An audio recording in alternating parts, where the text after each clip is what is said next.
I said, Your Honor, may I approach the bench? And then I said, I'm pleading insanity. That's why I'm writing letters on your bench in my own shit. They say BYB with special guest DG. More letters.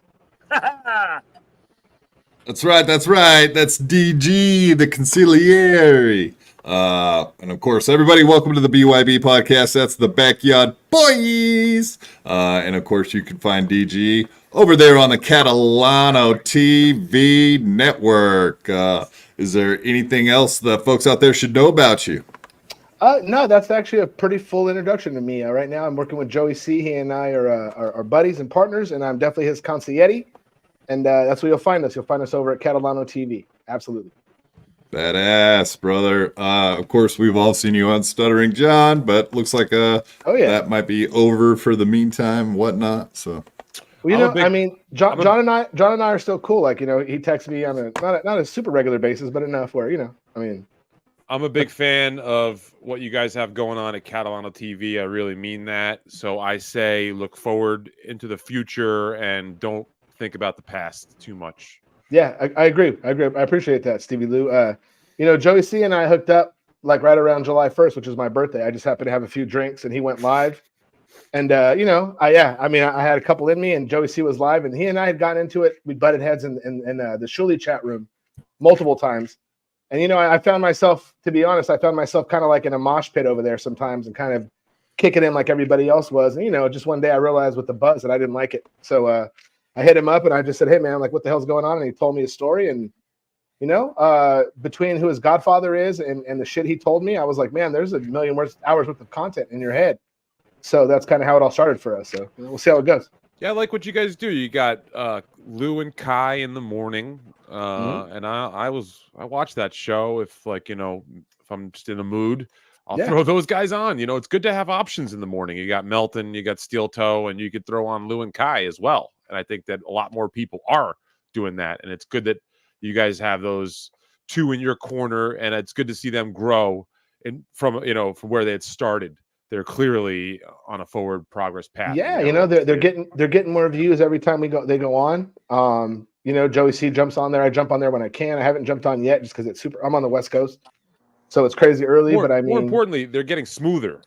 Yeah, they've been doing it for a little while now, but like I can hear them actually getting better and becoming better broadcasters. I think that's something that happens. It's crazy how that happens, man. Like Joey C and I started, and it was very, very just haphazard, butting heads, whatever you want to call it. And then after a while, maybe 2 or 3 shows, we realized we kind of started to gel. And an hour and a half in, we start to actually kind of get into a groove and really, start having a good time with it. So our first couple shows. Yeah. Little note, I've heard you guys say that before. Mm-hmm. It's not, it may be the truth, but it's not one of those marketable truths that you really want to be throwing out there. You don't want to tell people, hey, you're going to have to wait an hour and a half. Right now, this isn't The Wire season 1 where you got people. You know what? Maybe it is. No one knew what The Wire was until season 2 or 3, but you're not wrong. At this point, to be honest, So we're not really you marketing. use different, like we're a slow build, or Well, you know, right now we we're really not. gotta Let me give boil. Let me give you my thought process. Right now, we're kind of doing more branding, and right now, like cattle. we're like cattle, and we're not marketing right now at the moment. You're not wrong, but right now we're not marketing. We're just being very, very honest. So that's kind of more coming from an honest standpoint. But you're not wrong. It's We say that all the time on this show. We're like we're jerking off really hard. We're jerking. We're really going for it. And eventually, hopefully, white comes up. That's what we're aiming for. I mean, what's the goal to make white? The goal is to make white and then to make green, right? I mean, that's what we're all fucking here to do. So that's right. Brown. And this guy wants to make brown. That's good. Hey, everybody's got different goals. Robert, see, like everybody made a bunch of white to show up for the first show. But it was weird because when Robert showed up, he showed up and opened his mouth and it all spilled out. He was like, "Oh, I thought you guys meant something else." Like, anyway. Hey, I've been very silent this evening, but it is nice to have Well, where did you go collect all that semen you brought in your mouth the first show? I never have asked you that, Robert. Interesting question. What a good show. Same place I get it from. Nice to have you as a guest on this show. Thank you, Robert. I appreciate that, brother. Yes, sir. And Mr. A, we're not going to talk about that. How about you just don't talk? I'm not. I'm just waiting for everybody else to get done with their shit. I just want to say, DG, you look like someone who used to be on The Sopranos. That's fair. I mean, I'm not, but I appreciate that, I suppose. Thank you. Like everybody always says, like you're the fat George Clooney or whatever, but I've always thought of you like you're like a cross between George Clooney and like Chaz Palminteri. Like you have a little bit of that like Chaz Palminteri looking. Well, I appreciate that, Quadfather. Anyone that starts it with the fat anything can kiss my ass, but yeah. No, I was just saying, like I'm kidding. I've heard like the nickname bandied about. Fuck him. John, at one point in time, John drunkenly was like, "You look like George Clooney," and I actually was like, "You know what, John? I'm gonna fucking accept that. I'm gonna take that, and I'm gonna start saying that to people." So you know what they call Bobby Nick? They call Bobby Nick the fat Bobby Nick. They do. Yes, they do. I'm sorry, Bob. Well, I'm sorry. During the summertime, we were trying to call him Salad Bob, but I think he's given up on that. Yeah. Well, it was supposed to be ironic, though. Salad Bob, because I don't eat salads. So like when they call a tall guy shorty. Yes, I got it. We call Bobby Nick tiny. Or when they call Robert intelligent. That's never been said in the same Take sentence. that back. Man. Yeah. So what's DG stand for, man? If you don't mind me asking. There you go. It's my name. At this point, I'm just kind of holding it back. Not that it's a huge deal, but I mean, it's out there for most people to kind of see and all that shit. I know that a lot of people know it, whatever, but it's just easier to go by that for now. There's dog gagger. What's that again? Yeah, I thought it was dog Another gagger. No, I think Rob Stahl Jesus. is dogs. I don't know. I've only heard rumors, but no, it's just my name. It's not some fun nickname or some crazy, like just my nickname. Or it's just my name, my initials. Donut glorifier. I mean, who doesn't love a good donut, my friend? So if I'm put in the position to sell donuts, I will certainly glorify them and say that they're amazing. And I'd say they're healthy if I had to. that's good improv right there, folks. That's yes end. He just yes end. He did. That's right. I see why you're a good second mic. Absolutely. And it's not even an hour and a half into the show. It's only been 9 minutes. See, you got When I jumped in with Joey C, one of the things that I try to get him to do is limit his reaction to the people that piss him off. Sometimes you can't limit it, and sometimes you don't want to. But there are times when you need to, and that's kind of one of the things that I find. That's why I call myself Concierge, because I'm like, hey man, you can't let that happen. You can't let these guys get to you. And this was early on. He was reacting to 7 to 8 to 10 people. Now it's just 2 or 3. Right. So it's interesting. We happen to know those 2-3 people personally too. Yeah, we got to get them to kind of calm it down so we can kind of move the show forward and have some fun going. So, is DG gay for Joey? That's actually funny. That's pretty. It's a funny question. If I was gay, do you think I'd be gay for Joey?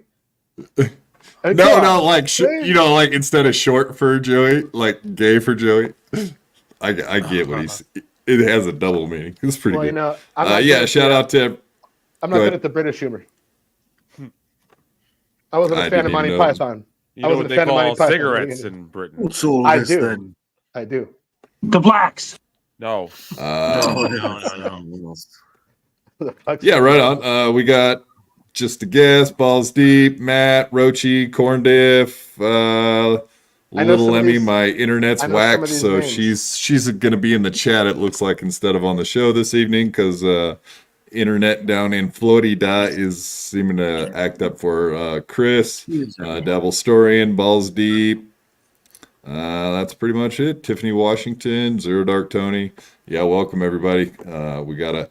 We got a big show, a really big show for you this evening. Consigliere. What made you think of that for a nickname to did you already have that as a nickname, like from Twitter?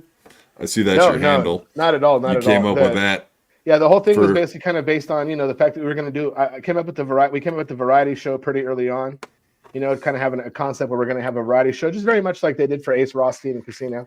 Nothing crazy, and to have Joey C in there, kind of having some fun. And so I thought my role, and my role behind the scenes with Joey C and with John, to be very honest with you guys, is very much of a counselor. I mean, with John, a lot of the shit that he did while I was on there, a lot of it was based on what my concept and what I had as an idea to try to get him to kind of stop what was going on, I guess. So that's where it came from. It comes from me just kind of being also not only on camera, gracing the presence of the camera, but also behind the scenes, writing the script, so to speak. Saying easy, buddy. All right, take. Yeah, I thought you were supposed to be quiet. Yeah, can you work we can only hope so. Can you work on Robert next, since you've done such a good job with Joey C? Would you think you could maybe take on our Joey C? I mean, we could bring him on and kind of see what we can do with him. So far, he seems to have a little bit of the ability to at least take direction. Stay there, Robert. To take on kids. Yeah, he needs trained like a dog. Absolutely. Yeah, that's and exactly you train him for a while, and then sometimes he goes to factory resets himself. Pisses on the rug again. Yeah. I believe also in using shot callers if necessary. So we have internet shot call. We can hit a button, take them right out. Neutering first would be the best. Whoa, that's a great idea. Now we're talking.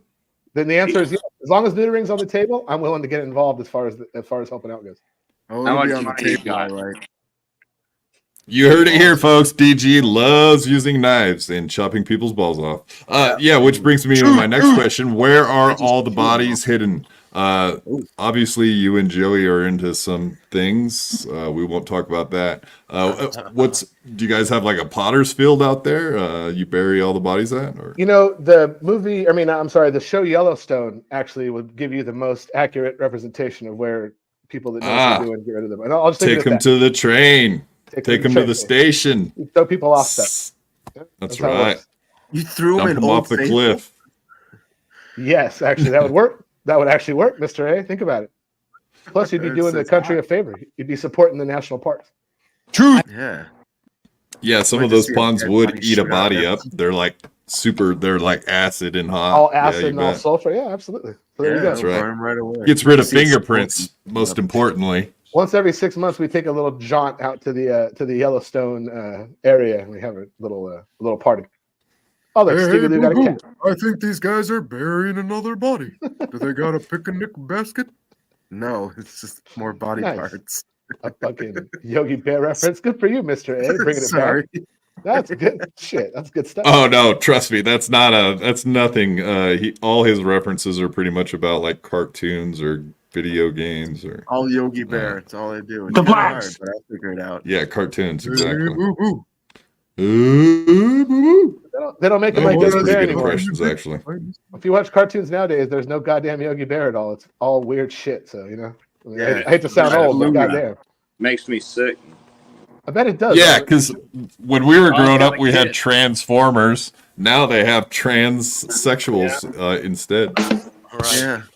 Woo-hoo. Thank you, Mrs. Producer. I appreciate that. I watched the Transformers one that had like the Transformer gorillas and the whole thing, and I'm like, man, this is all from the fucking cartoon back in the old days. Like this absolutely Saturday morning that we're watching in mass production. Groomers, robots, and teachers. Don't you besmirch the name of the Transformers, my friend. They have a serious mission, a serious battle. Yeah, you're in deep. Yes. Fucker. Yeah, get to the school fast. Let's give those kids puberty blockers before they know what sex they are. Right, exactly. Transformers has really changed in the last 30 years. Absolutely. It's definitely a different movie, different show. I like Power Rangers now. They're all Black Rangers. Exactly. Ouch. That was painful to hear. Yeah, I'd have to watch that to know if that was funny or not. But if they are, that's fucking hilarious. If they're not, it landed. They used to be all the different colors, you know. They used to have all different colors. Oh no, I know where you were trying to go with that. Yeah, but nowadays, if they remade it, it would just be. It fell with a thud. They would certainly be every race, not just black. Let's be frank about it. I guess so. Yeah, I guess you're right. There'd be an Asian Ranger. There'd be a Mexican Ranger. But the lesbian Ranger. There'd certainly be a lesbian Ranger. Yeah. Well, there was a black and Asian one, but that was maybe Asian. Maybe Stevie Lou's nemesis would be on there as the Asian Ranger, and then we'd have a problem. Right. Maybe you know what I mean? The Asian Ranger. He'd fit in the outfit. He's a little guy, isn't he? Wasn't it was a she? It was a she though, wasn't it? Well, yeah, it was Trini. She died. I didn't mean that. I didn't mean that. I didn't suggest that. The Yellow Ranger was, of course, Chinese. That's really, it is really. If you look back, it's. I really want to know what happened. I always bring this up, but I really want to know what happened in the fucking when they were hiring on the people. You're gonna be the Black Ranger. All right, that's cool. But what color my suit gonna be? Yeah, you're the Black Ranger. Yeah, I know that. What color my suit gonna be? Right. Black. They had O.J. Simpson as the Black Ranger. I didn't know that. That's fucking awesome. Hello, Ranger World. Which one I is?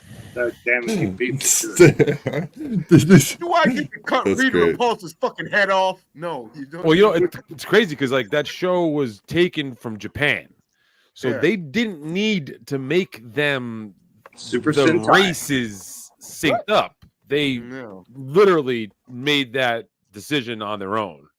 That show is taken from Voltron, and if y'all know what Voltron is, then you guys know what I'm talking about. And if you don't, then I don't know what to tell you. I like to give my girl the Voltron. You know what I'm saying? There you go. He likes two in the pink, one in the brown. Yeah, one in the Zordon.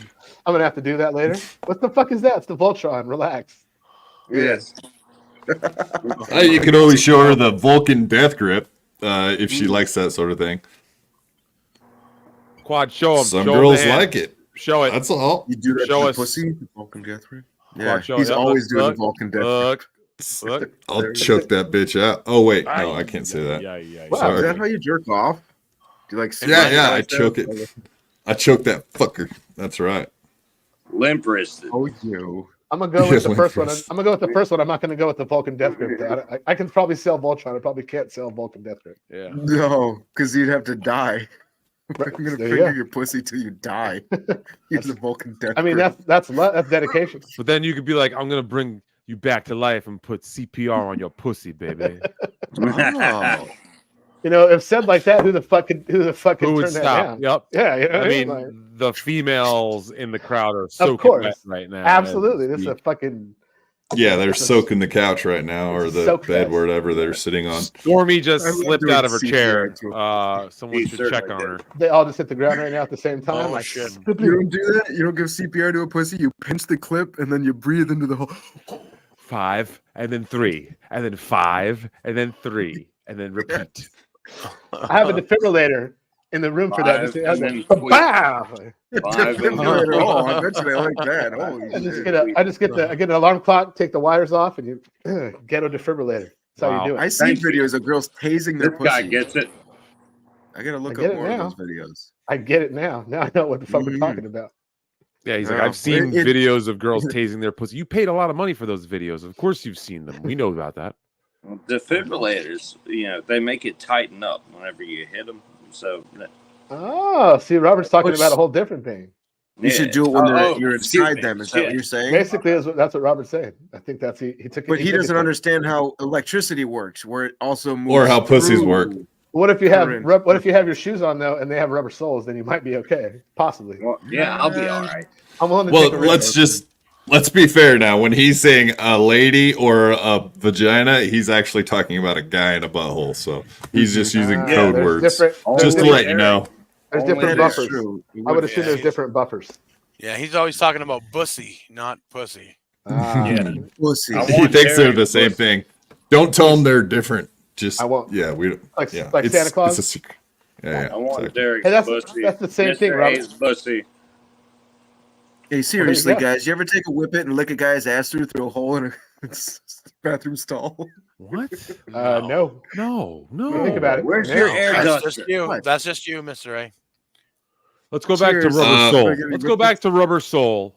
I say Norwegian Wood. Probably. What a song, right? Yeah. Dr. Chow, the Mega G. Oh, look at this shit. This is real fucked Yeah, up. that's the actual.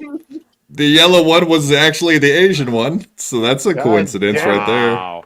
That's who I gotta fight. You got to fight Coming that up? guy, dude. He's Oh gonna. no, this doesn't feel right. You're lucky. No, it's dude, just. You're lucky. It's Trina- just boxing. You're lucky. It's not. Trina karate. was hot. Still is. Yeah, okay. We'll get back to you, DG, in a minute. I'm sure our fans would love to know some things about what maybe Stevie Lou found out recently, as in today, found out that we will be having the Battle Royale. It is Stevie Lou versus Katsu Asian Pat Dixon. Right there. Friday, October 27th at 6:30 Eastern. There is a time set for this Rumble in the Concrete Jungle to go down. Yeah, why don't you give us some cliff notes there, Stevie Lou? Yeah, well, it's tough. You know, I don't know if it's like and you're not going to like to hear this, Derek, but I don't know if it's a censored TV thing or what, but a lot of works are coming out of that corner as far as what happened here, how things actually went down, things that I said and things that I haven't done, blah, blah, blah, blah, blah. I said, you know what? Enough is enough. Just give me a fucking date, a time and date to be, and I'll be there, please. Until we have that, because it was one of those situations, as you guys remember, this guy said, I have a place, I have waivers, Steve is running from me. So I said, okay, I called his bluff. I said, all right, then fine, fuck it, I'll come see you. And it took him 2 weeks to get back to me with an actual day. So at that point, I'm like, yo, man, what the fuck? You were calling me out for saying that I was running from things. Meanwhile, I put the ball back in your court and you've gone nowhere with it. So I guess finally it got him to get his ass in gear. And this morning, he randomly announces on Twitter that any of the next following 2 Fridays, not this Friday, are open. So I said, fuck it. Let's do it the 27th. Let's do it. Let's do it. Nice. Well, actually, it's kind of funny because you're going to fight on the 27th, and then that total hillbilly nothing granny from Florida is going to be boxing on the 28th. Right. So we got 2 fights back to back, 2 days in a row. That's a fucking. We upstaged him, kind of, you'd say. Yeah. Well, I mean, you got to steal that hillbilly's heat, right? It's like when they were going to announce the Xbox, and then they let the Xbox do their presentation first, and they saw what they were going to price it as, and then PS2 did their presentation afterwards and cut the price. I see. That's what I did. You're right. Yeah, well, It's just yeah. So Xbox actually came out with like a promo for your fight. I don't know if you knew that. No. Let's check it out. Yeah, this is what it's going to look like. Apparently, Xbox gamed it out a few times, and this was their pre-reenactment. Yeah, This is their simulation. Pre-enactment. AI did this, yeah. Oh. Yeah. Where's his head backwards? Oh, come here, little guy. Oh, come here, little guy. Oh. And then you see, I get him at the end. You see that? Yeah, rib shots. Rib. Yeah, there's no way he survives that.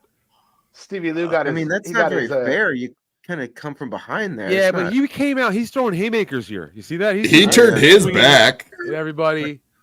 You can't just turn your back. I like how he scoots over like a fast crab. Look at him crab. Yeah, that's good foot. That's actually what's called right. Very good footwork. Yeah, yeah. That's savagery. That's not The tactical. low center of gravity. Stevie Lou got his shoes from Kevin Brennan. Yeah, Gino or Kevin Brennan, one or the other.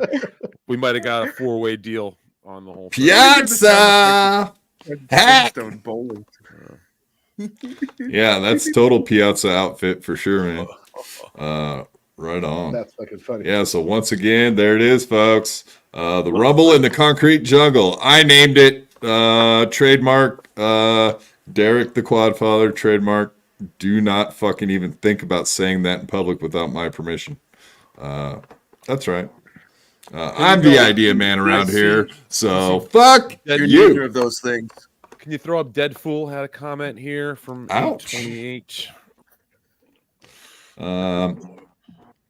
That's asking a lot, but we'll get there. Dead ghoul. Crank gold hands. Crank gold hands. Oh, he did it. Well, how far back is it? Jesus criminy. Dead That's Fool, take a dive, Stevie Lou. We'll go 50-50. Oh, no. It's gonna be like Pulp Yeah, Fiction. the money manager. Yeah. Dude. Thing. That's pride. Fucking with you. No, Fuck Dead pride. Fool. It never helps. It I only put this hurts. out. Yeah, I put this out on the air earlier today. I want to put this out here. Dead Fool. I would love to give you the opportunity to sponsor Stevie Lunatic Boxing. Dead Fool, will you become the official partner and sponsor full-time of Stevie Lunatic Boxing? We could use some help here. Gonna need a couple hundred for some headgear and some equipment. So you know what I'm saying? If you can help out here, I'll get either Team Dead Fool or Team David Chandler. I'll even go David Chandler Boxing if I need to.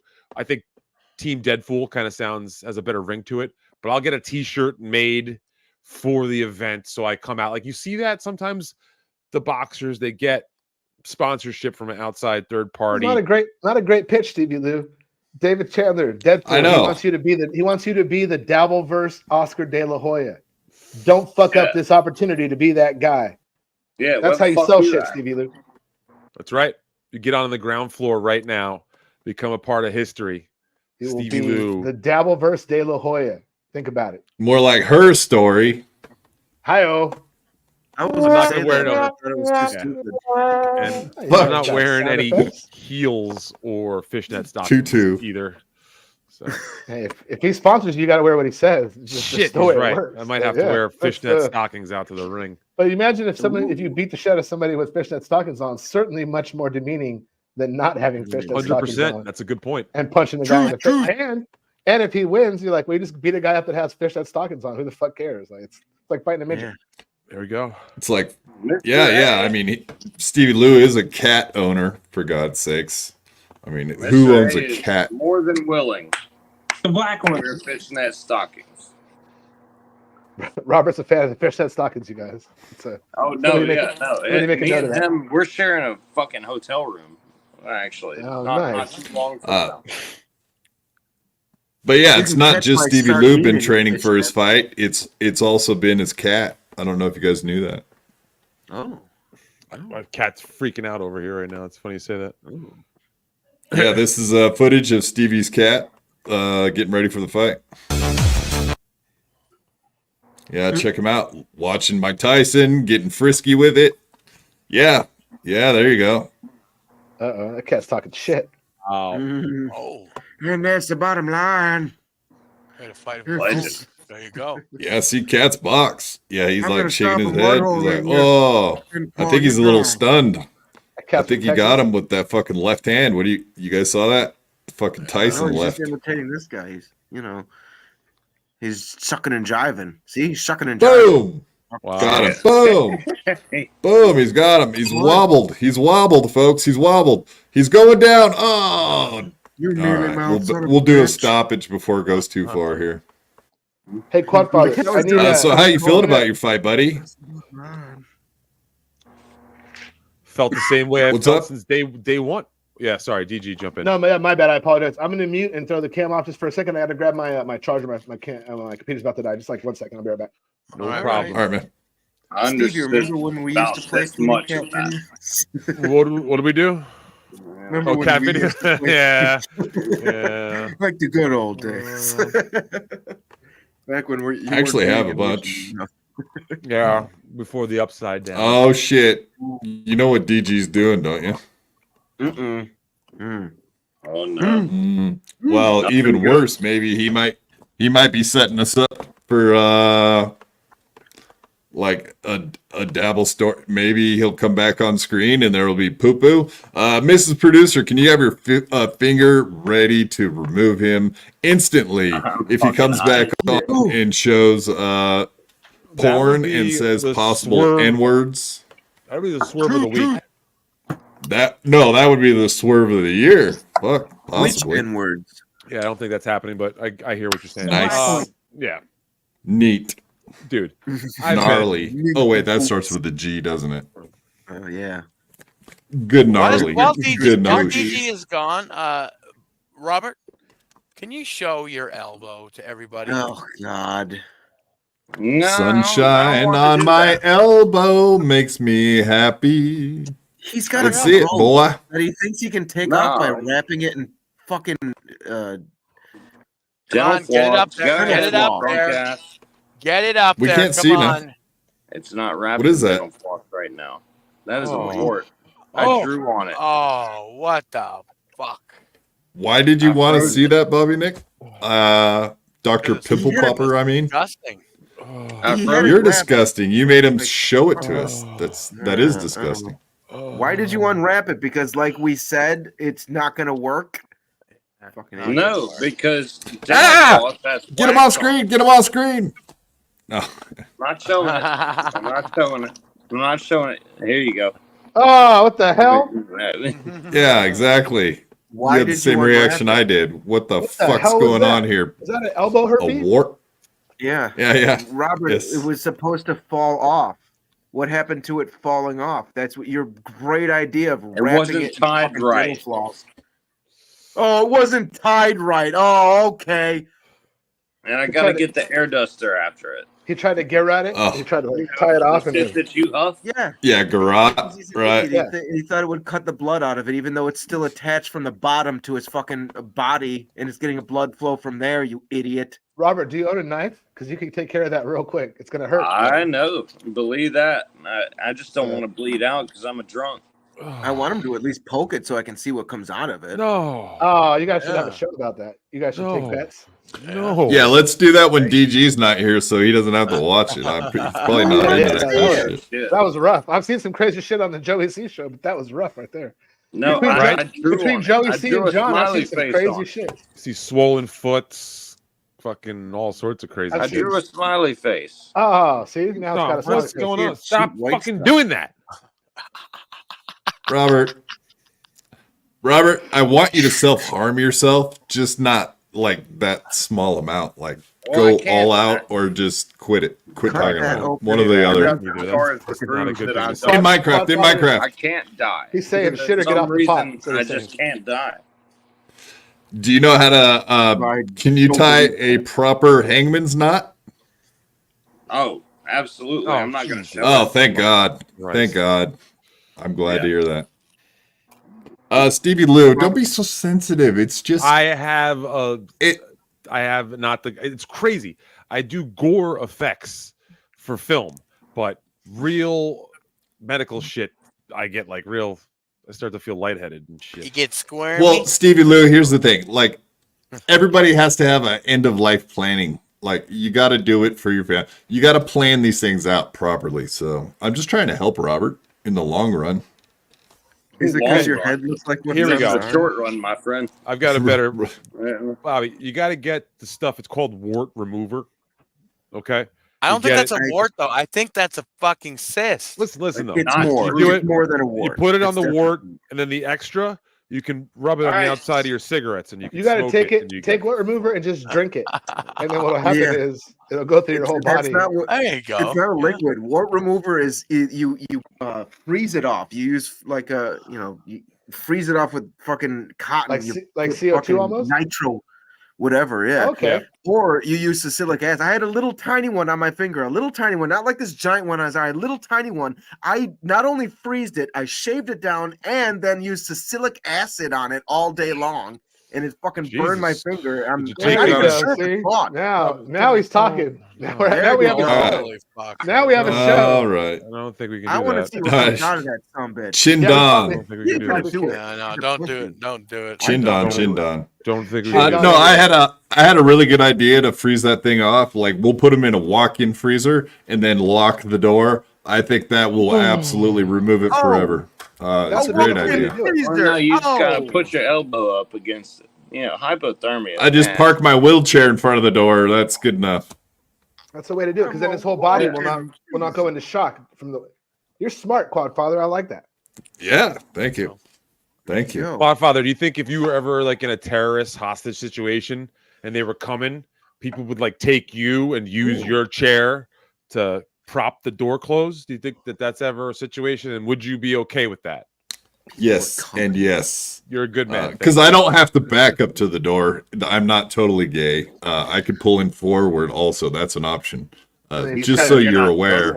Hump the door. Could you imagine? Come on in. I'm humping the door right now. Come on through the door. Like Derek's just at some place, and all of a sudden, like, oh my God, there's a shooting. They're coming this way. We got to barricade the door. We got to find a chair. And you look around. There's no chairs. But then Derek's right there. He does the jacks. He does Sons of Anarchy. He's like, I got this. And then just backs it up. I know a guy. No. You got to pull in forward because that way you can still keep shooting through the door when they're coming. So, I like that even better. See. True. Well, you said you're talking about a walk-in freezer. I knew this guy walked in this. He worked in this like factory or something that was all like a giant walk-in freezer. It was all kept very cold. And this one guy, he had a friend who was like, oh, my fucking chest hurts. Oh, there's something wrong with my fucking chest. All day he was saying that. And then at the end of the day, they got out and they walked outside of this place and it was hot outside. And he fucking walked outside and fell over fucking dead. He was having a heart attack. And just because he was inside a freezer, if for some reason kept him alive. Oh. Because it slowed down his heart, and then he got it, and then fucking just face forward. He saw him fall right on his foot, dead. So if you're having a heart attack, you can just go somewhere to cold. Alaska. Yeah, thank you, DG. You can move to Alaska and then just keep walking north. then you're you could go buy a cold Coke, right? Because that should cool you down too, right? Like chew on the ice. You think the story's bullshit? I believe it. Hey, Robert. Came up with a great solution for heart attacks. Yeah. Robert, too soon. Know what I'm saying? Oh yeah, Robert. That's probably not the kind of way you want to go. I know we're trying to get. What did you? Who's the doing here? Not me. We're trying to get on the Shuli network. Right when you decide to do this, we're trying to get on the Shuli network. Who is the Jew? I don't know. X-nay on the Omas. Hey. On the UJ. X-nay yeah, on the too UJ. much hummus. This is too much hummus. It was not state. Oh, he takes it off. What a chicken. Hey, I can keep it on. Play some of those videos here on the show. Some of those videos that are putting on. Right. Yeah. Yes. YouTube loves that shit. Of course, we can do that. I read a story about a couple that were basically both military trained, and they threw their kids in this room. I forgot what they call it, but apparently all new homes in Israel have to have like the safe room kind of a thing that they have to have mandated. And so these two put their 10-month twins in, and they went at it and they killed 7 terrorists before they got shot down. And I was just like, man, it sucks. It's called The Panic Room. It's called Panic Room. It was a great David Fincher movie. It's called something else there, Stevie Lou, son of a bitch. It's called That was the movie. That's the Did it work? Mr. A knows. Did it work though? Were the kids safe? I know that the kids were safe. Yeah, the kids actually. It's called the Skabitsi Google. There you go. Something like Gitsy Google. How safe are they? I believe that was accurate. A shabu. They needed the money. Oh. Goo-goosh. Goo-goo. Oh, wait. I was in a safe room while my mom and dad were fighting off terrorists, and they're both shot. Like I'd be like, "Hello, Hollywood. I'm coming. I'm coming, Hollywood." My name is Keanu Reeves. Exactly. I have a story for you. Remember Jared Leto gets face burned in that fucking thing. Burn victim, Mr. A. That's why he wears Yeah, a mask. I think so. I love 30 Seconds to Mars. Why? What are you drinking, Mr. A? What's your drink of choice there, my friend? Oh boy, anything he can get his Wild hands turkey. That's 101 water. proof wild turkey. Is that all the time, or is it like Stevie Lou said, just whatever's around? No, it's all the time. I'm Unless a- I I'm can a- find pretty fighting consistent. cock. Fighting Yeah, I'm a cock gen- is really on. I was good gonna say still. you drink other shit too. You drink shit. It's 103 proof. Not really. I drink Yeah, wild turkey not and just- fighting cock. Well, he drinks fighting cock, but he also drinks swallowing cock too. Oh, Yes, yes. Finishing in The only mouth. reason I drink fighting cock is because it costs $20. It's really fucking cheap and it's still good. I tried to look around for other cheap 100 because it's got to be over 100 proof. I got to have it strong. Okay, Well, there you You're go. into you cockfight. That's a they were standard. all shit. I tried them; they were all shit. So it's wild turkey or it's fighting cock. That's it for me. I'm gonna send or Mr. A Jack, some. whatever. I'm gonna send Mr. A some Everclear from TJ. He's gonna just go ahead and. nice. Gonna be No, all- No. Do I We look Russian want to you? Mr. A where he's still like below Robert level You want, retardation. you want him to live? Okay, never mind then. Hey, You say that's I'm stronger than good. what I? What's that? What's Everclear? What is it? Everclear will run your car, my friend. Yep. Isn't it vodka? What is that? Vodka? No, It's it's a evil. grain. It's It's a grain like liquor. moonshine. It's a Mexican. It's It's grain like a liquor that step will- below moonshine, but not Yeah. a big step. Not a big Light step. a A very cigarette small right step. after you take a shot. What proof is it? Like 180. Yeah, 180. It's like almost. Yeah. It's Yeah. high alcohol 100. content. I mean, It is one time- flammable. one That's time only in a a few can- off. One time as a kid at a camp with my friends, like in high school age, that kind of crazy shit, I threw a tiny shot into a fire and it hit the fire and bounced off. And I had this cholo friend, thank God he was a cholo, because the fire licked his head and just burned all the cholo hair. So just like one level above Robert. But it wasn't enough for him to get hurt. And he was just like, because he was drunk, it's like, what happened? I'm like, nothing, man. Like nothing happened. But that shit Nothing.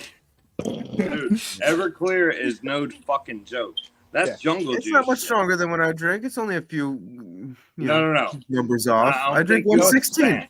116 proof. Come on. This is 180, not 118, 180. Some evil Yeah, shit. so dude. that's Like, still that's not that much. That's not. I've much of a had difference. everybody that I know that drinks it has their one time where they drink it, and then that's the last time. And I definitely had that time years and years ago at a place called the La Jolla Inn Reservation here in San Diego. But that's a whole nother story. oh, Yeah. SoCal. No, I've definitely had. I've had 200 proof Devil Springs vodka, and I climbed a radio tower in the cold, and the ladder started getting frozen and freezing. I'm gonna tell you what. So you know that basically, you know what I'm talking about.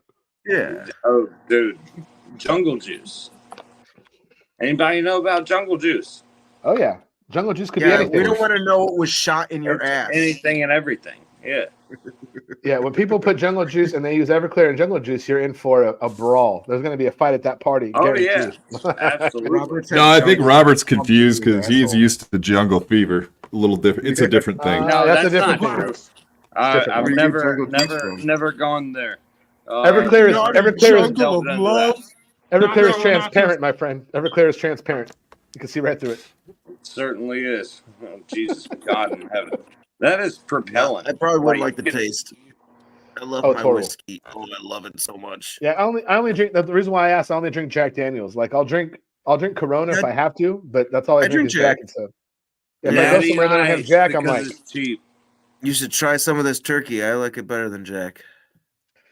Jack has a little bit of a sour taste. Turkey is has like a wooden taste to it. It's very Is it good. 101? And Mr. A loves wood in his mouth. We all know that. That's right. DG, so you hooked up with Stuttering John. How did that happen? Was that an introduction from Joey C, or No, how did not you at end all. up getting on? No, not at all. So John, you know him before, or what? well, no, not exactly. So basically, my little brother wrote a book, and when the way I started kind of getting into all this shit, including like getting on the Shuley show the one or two times I did, I just wanted to kind of get the book out there in a different way, kind of like kind of a guerrilla marketing style. What's it called? so- Picture in the Right? No. The book's called Nero's Kindling. It's actually a really good book. It's on Amazon Kindle. Available on Amazon Kindle. Check it out. There you can check the sample out and just see if it's something that would suit your taste. But that's how I kind of got the idea to jump into this, because I just wanted to get in front of people And I was in the chat for a second. I realized the chat wasn't a great place to get any attention as far as that kind of stuff goes. So I thought, hey, I want to get in front of people too and bend over. So my thought was to, and I also had some ideas for John. Like I basically had some ideas that I thought would help the show. So I emailed him a couple times and said, hey man, here's my thoughts. Here's what I'm thinking. At some point he was like, man, if you want to come up to Pickwick, we'll chop it up and see what happens. And so I drove up there, and my little bro drove up, and we had drinks for, a good 5 to 6 hours. And Nice. after that, I mean, we definitely became friendly. I mean, I'm not the whole we'll be friends forever and the whole lifetime friendship thing was more of on the show. But like I consider the dude a friend, and I mean, I certainly now, if he calls me, I don't ignore his call. He broke the fourth wall. Yeah, I broke the fourth. Nice. He broke the fourth wall actually by kicking me off like he did. And when that happened, Exactly. I couldn't do it no more after that. So that's why we can't do the show that we did before. And you never know, something might happen in the future. But I mean, ultimately, I thought I could get John to take his place as in the lead of the Dabbleverse as opposed to being the punching bag. I thought he could do some of the punching, but we never got there. So who knows? So you did actually help him like produce and prepare for shows and that kind of shit, or were you just like? No, absolutely. Like no. So look, you were behind the scenes doing shit. My role on the show, was something I accepted, which was basically you can't go on there and argue with him. That's all he does is argue all day with people. So he needs someone to go on there and kind of backstop him. And as much as that's not my normal personality, normally I would have said, no, that's fucking dumb. No, you can't do that. No, you can't say that. But I figured I had to get there with him. So my role on there, I took it on was to try to get there with him. Ultimately I had some very, very, to be very frank about it, ambitious plans where if it was up to me, he would have probably fucking blown up the whole Dabbleverse because John would have became, something different than he is. And, John is John. The motherfucker does his own thing. If you drink with him in a bar, I promise you, if you like him or not, it's entertaining as shit. It's just fun. The motherfucker knows how to drink. And I enjoy motherfuckers like that. It's not annoying. It's slightly annoying, but it's bar annoying. No, it's fair. But it's bar annoying. And hopefully you know what actually you do because you drink fucking 110%. I do. It's bar annoying. I had this one 95% of the time, like, you gotta melt down your pennies. Is it kind of like that? It's like 20% of that. The rest of it is actually kind of fun and like just crazy shit gets said and done. And but yeah, man, that's how I had the thought process to do that. And then literally, I went up there when I went up to Pickwick. I had ideas in a notebook that and I said, here's some of my ideas. Let's do this. Let's do this. Let's do this. Instead of talking about the Dabbleverse every day. I bet you do. Killing people. Instead of doing the same shit he was doing every day, which is just scream about what Shuley was doing, I was like, dude, you should do some Stern stuff, because you talking about Stern is important. And John took that from Stern stuff to only Stern stuff about John, which is kind of funny actually, so he kind of would take my ideas and kind of tweak them a little bit and they materialized, man. It was kind of funny is to have an idea, the day before and then see that shit kind of come to life on the show. It was kind of an entertaining thing. I mean, I have no like I could give a fuck, not in a bad way, but I could give a fuck about it either way. In other words, if it was successful, awesome. But if it failed, hey, we took a shot and whatever. So you still had a good time. Yeah, exactly. And my thing in this is not to make a living. At some point when we started talking about money, I'm like, well, I'm not going to spend all this time for free. But it was never about money at first. It was actually about, again, at first it was about getting the book out. And, I got the book to Army Major Richard Ojeda. Like he actually has read it. He's going to do a review for us. I mean, I got a few things out of it book wise. So that was my initial like foray into it, why I even cared. And then, once I kind of realized I had a good time with it and, enjoyed breaking balls and enjoyed talking shit. And, I'm very much like, I think that it has to be 50-50. What I mean by that is 50% of the people that are out there like you and 50% don't like you, and I kind of feel like 75. I have, well, you got to work the numbers, but I'm saying, I think I have a good amount of people that don't like me. I see that frequently. And then I got a few that do, and I'm like, all right, let's try to get the ratio correct is all we're doing now. At the end of the day, who gives a fuck? At the end of the day, do you mind if I ask, who was the person you said you got someone to read the book? Who was that person? Was it you said like it was no, Richard Ojeda is a guy that's a friend of John's. He's actually a very well-known political speaker and political advocate. He's a Democrat, so not everybody's going to love what he has to say. But if you listen to the guy's story, but hold on a second. The guy is a decorated Army veteran who has been through the kind of combat that anybody in this fucking room would have nothing but respect for. Like, so, end of the day, at least you listen to the guy. combat veteran, been shot multiple, just a really, really, really, a hard ass motherfucker.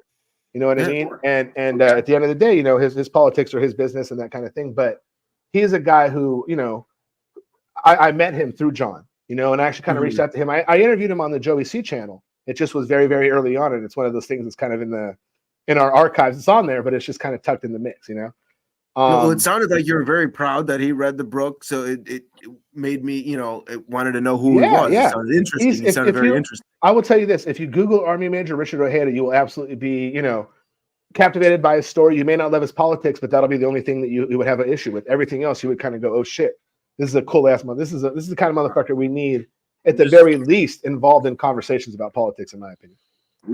Realism is very, very, very, very, very important, and people don't want to look at that in that way. Honestly, they just don't want to be realistic. No. Yeah, thank you, David Chandler. Shout out, buddy. Appreciate that. We just received some helpful funds, as we like to say around here, and it's always appreciated. But yeah, so did you meet So you met Joey C through? Did Joey C and Stuttering John have any connection, or did you not really shepherd that situation, or how did you guys all end up together, or whatever? When I linked up with Joey C, it was July 1st. I just know that because it was my birthday. So I linked up with Joey C on that day. He and John had some cursory contact via email, and Joey C was part of his Patreon, so they had Joey C had his phone number basically. You know what I mean? He could call him, but it wasn't like they were friendly. If that makes any sense. Kind of that's how Joey C kind of starts it. He'll get your number and then basically either befriend him or you block him. And and John, they were friendly. So the way it worked out was basically I was on Joey C's show for a little bit and then kind of took a little time, not off because I was still on there, but started focusing more attention on the John show because I really wanted to try to make something happen with that show. And not just, with every day, with a different format every single day. When John started going to a different format every day, that was 100% my idea. When John said that he was done with the Dabbleverse entirely, that was my I was like, dude, you need to go in there and just say you're not going to talk about it at all. And then in a month, we talk about it once a month on Patreon, behind a paywall for fucking money. If not, you don't give your opinion. You act like you don't give a fuck. You don't breathe it. You don't breathe no air into it. You just do your own shit. And even if you're getting people creating content off your shit, if you ignore it at some point, it's going to go away. Or you're not going to fucking know about it because you're going to be doing your own thing, focusing on a Monday show with something, and as a dedicated format, a Tuesday show, something dedicated format. You guys know if you actually have it's kind of like fake it till you make it. If you ignore them and you act on ignoring them, to one point you're not going to have to act on ignoring. It's just not going to be there. I'll tell you guys one of my end games. One of my end games, and he agreed to it. Initially, certainly not anymore. But one of my end games was to get John, he and I, just like we were doing with Stern, right? Pulling bits. I was pulling the clips. I was running them. I was going to start pulling clips of John's old shows. And in those old shows, we were going to start to critique John himself. He was going to do it. Yeah, I was being kind of an asshole right here. Yeah, I was being kind of crazy right here. And if he started doing that, a month or two in, he would have got to the point where he was actually kind of doing what those guys were doing to agree. And it would have completely blown up the Dabbleverse insofar as, in my opinion. Yeah, absolutely. That sounds correct to me, man. He would have taken all that shit away from them, and he just couldn't do it. He couldn't hold back on the fucking. And I can't say I blame him. People were talking crazy shit for years and years and years. So he couldn't bite his tongue. But I was like, dude, give me a couple months, and if I'm wrong, then I'm out. And so for a while, I'm like, I'll do this shit for free. No problem. Let's just fucking see if it works. And the views, everything went up. All the analytics went up as we were doing it. As much as people were. They're watching it to either shit on what we were doing or to enjoy it. But there was more people. Yeah, you're always gonna have that. You're just gonna have either people that are there to look for things that you're saying to get back at you for, or just fucking sit there to hate you, or hopefully you got some fucking fans in there, or you got people that are just looking for content, looking for people. So it's hard to say how many people are actually watching you. When we had our falling out, when I was on the show and we had that whole little thing on the Kinnison show, I just, for a second, I took it personal where I was just like, man, fuck this. I've done this way too long. And for this dude to talk to me like that, I'm like, I'm done. Not mad at him, not going to go on shows and shit on him, but I'm like, I'm done with that role.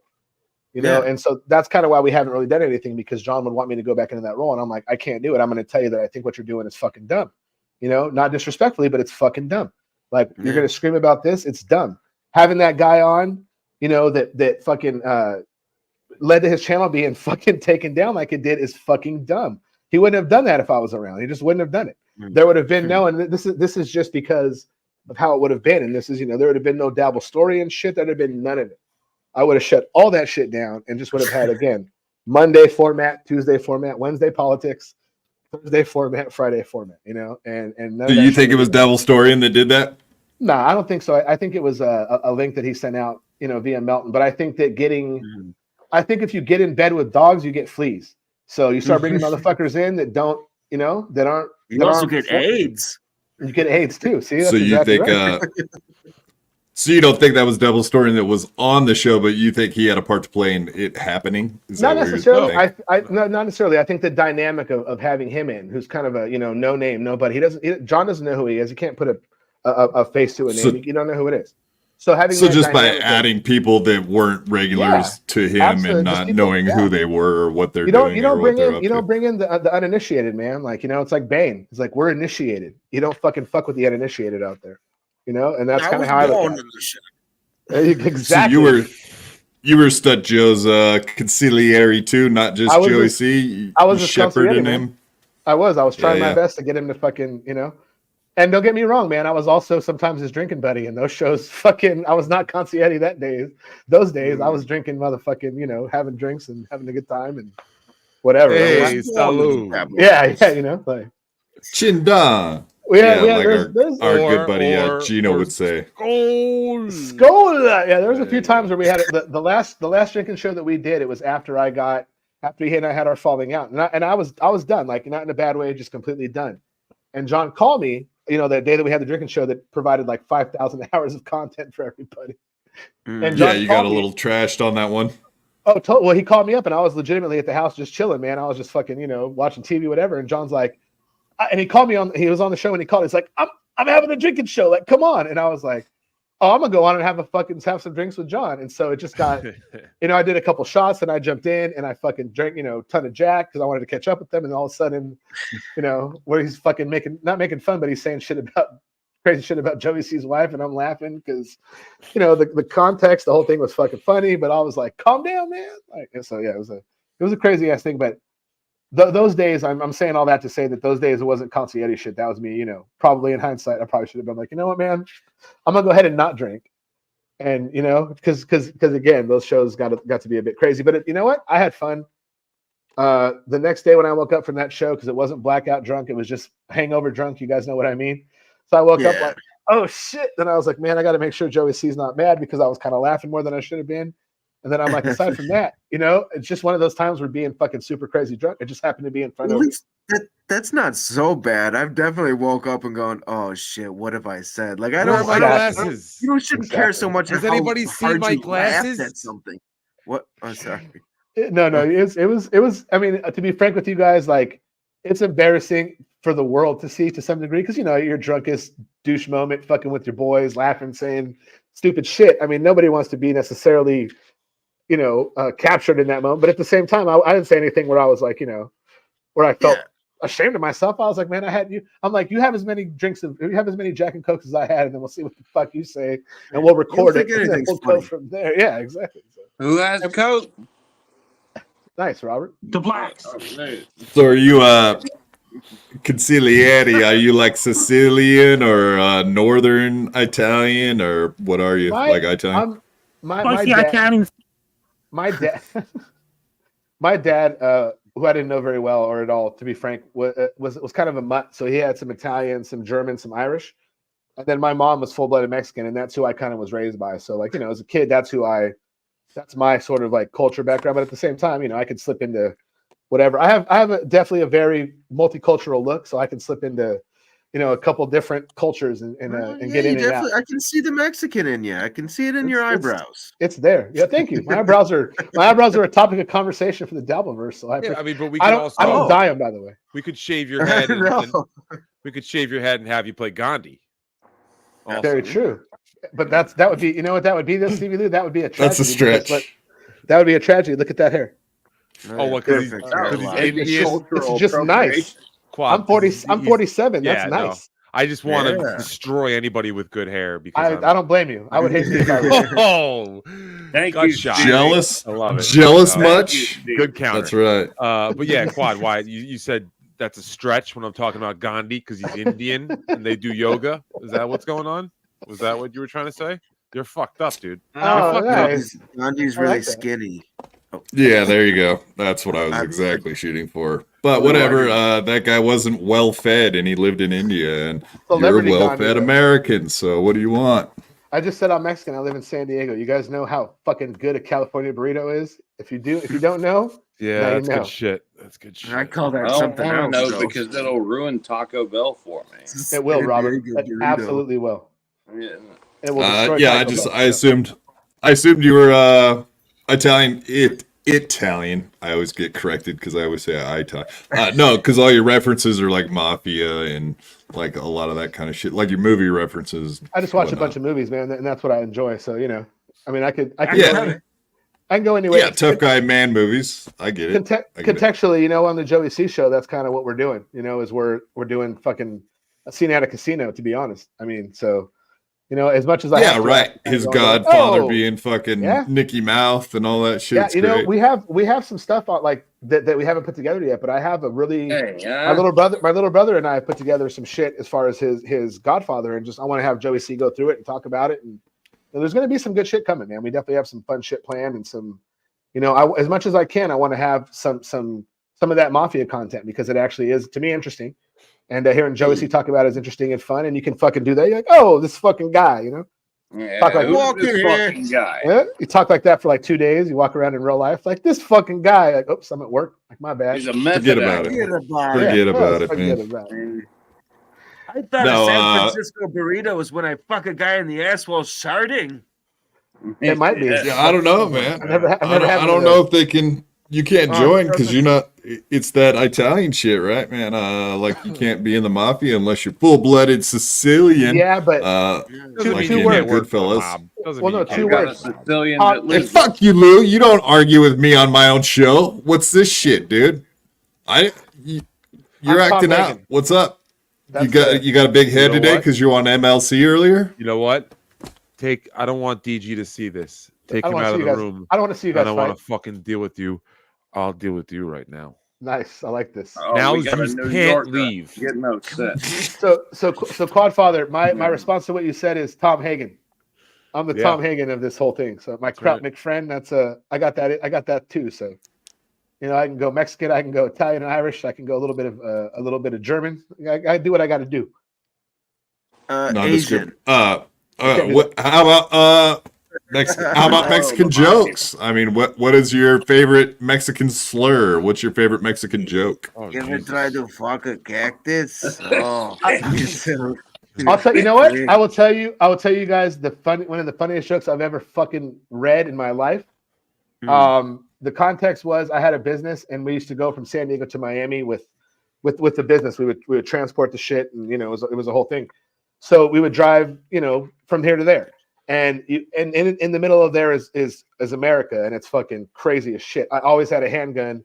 As soon as we hit Arizona, I had that shit on my hip, like nah, because I don't trust nobody. As you should. Absolutely. So anyway, one time we were it was Texas, but I forget where, like McLaren or just some little butt fuck part of Texas that's terrifying to be in if you're not super white. And I was using the restroom, and I'm like, okay, and one of the things you'd find in the truck stop restrooms is crazy ass funny racist jokes on the walls, right? Just hilarious shit. Like, and at the time Obama was president, so there was crazy shit, right? So I walk in the bathroom, I see fucking a thing on top of the toilet paper, and it said, that shit said, Mexican baby photograph paper.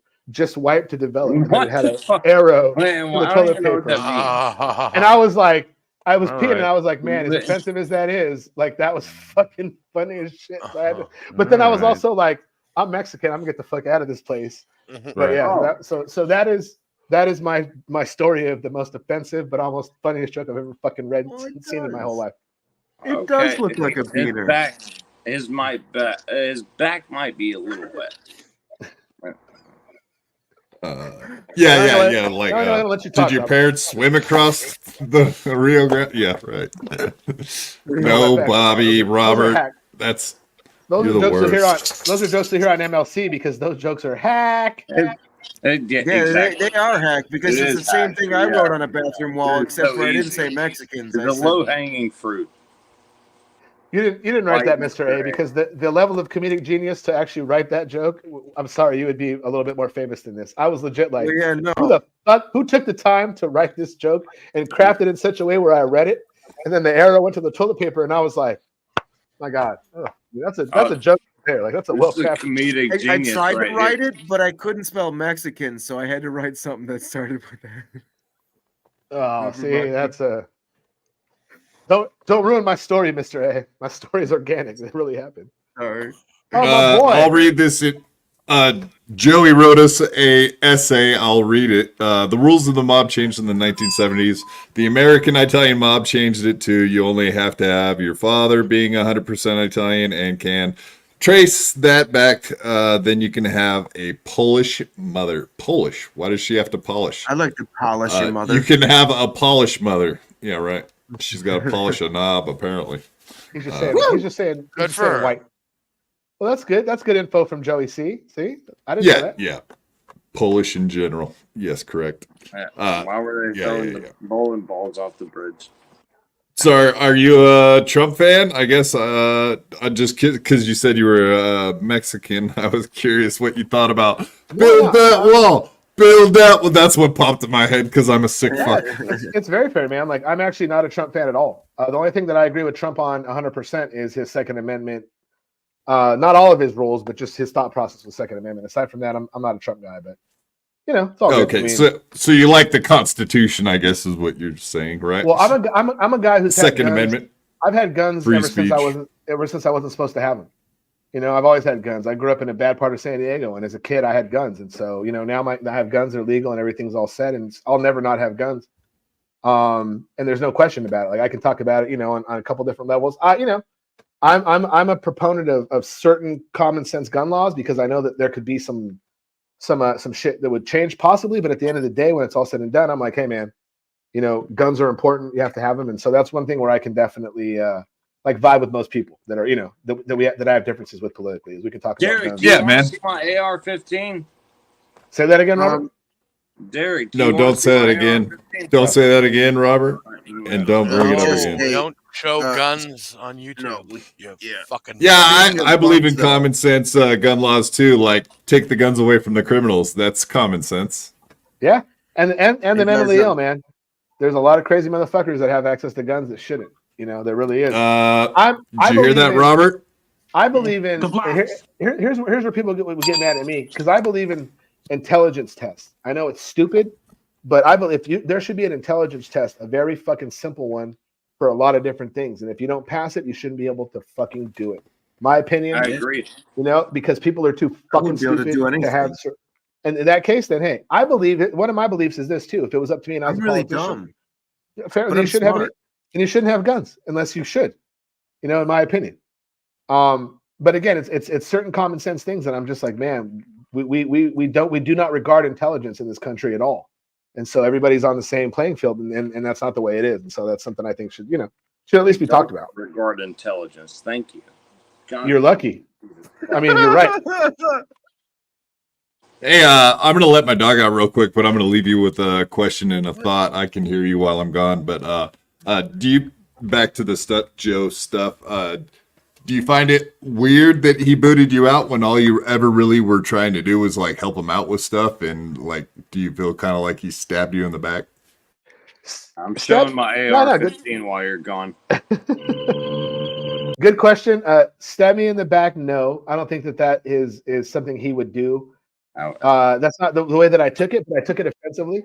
I took it as him making a big mistake. I took it as also him kind of ruining the show because, I'm like, dude, there's no way that I can just jump back in here. Like, I already had no balls as far as, my role on the show. There's no way that I could jump back in after that. I'm just like, I couldn't even fucking fake what I was doing at that point in time. So I took it. Grab them by the balls, man. You're right, Robert.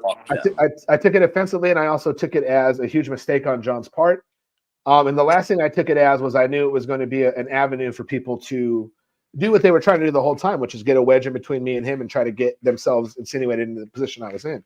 Sure. You know, and the truth is, like I said, you know, here's why it's interesting to me, at least.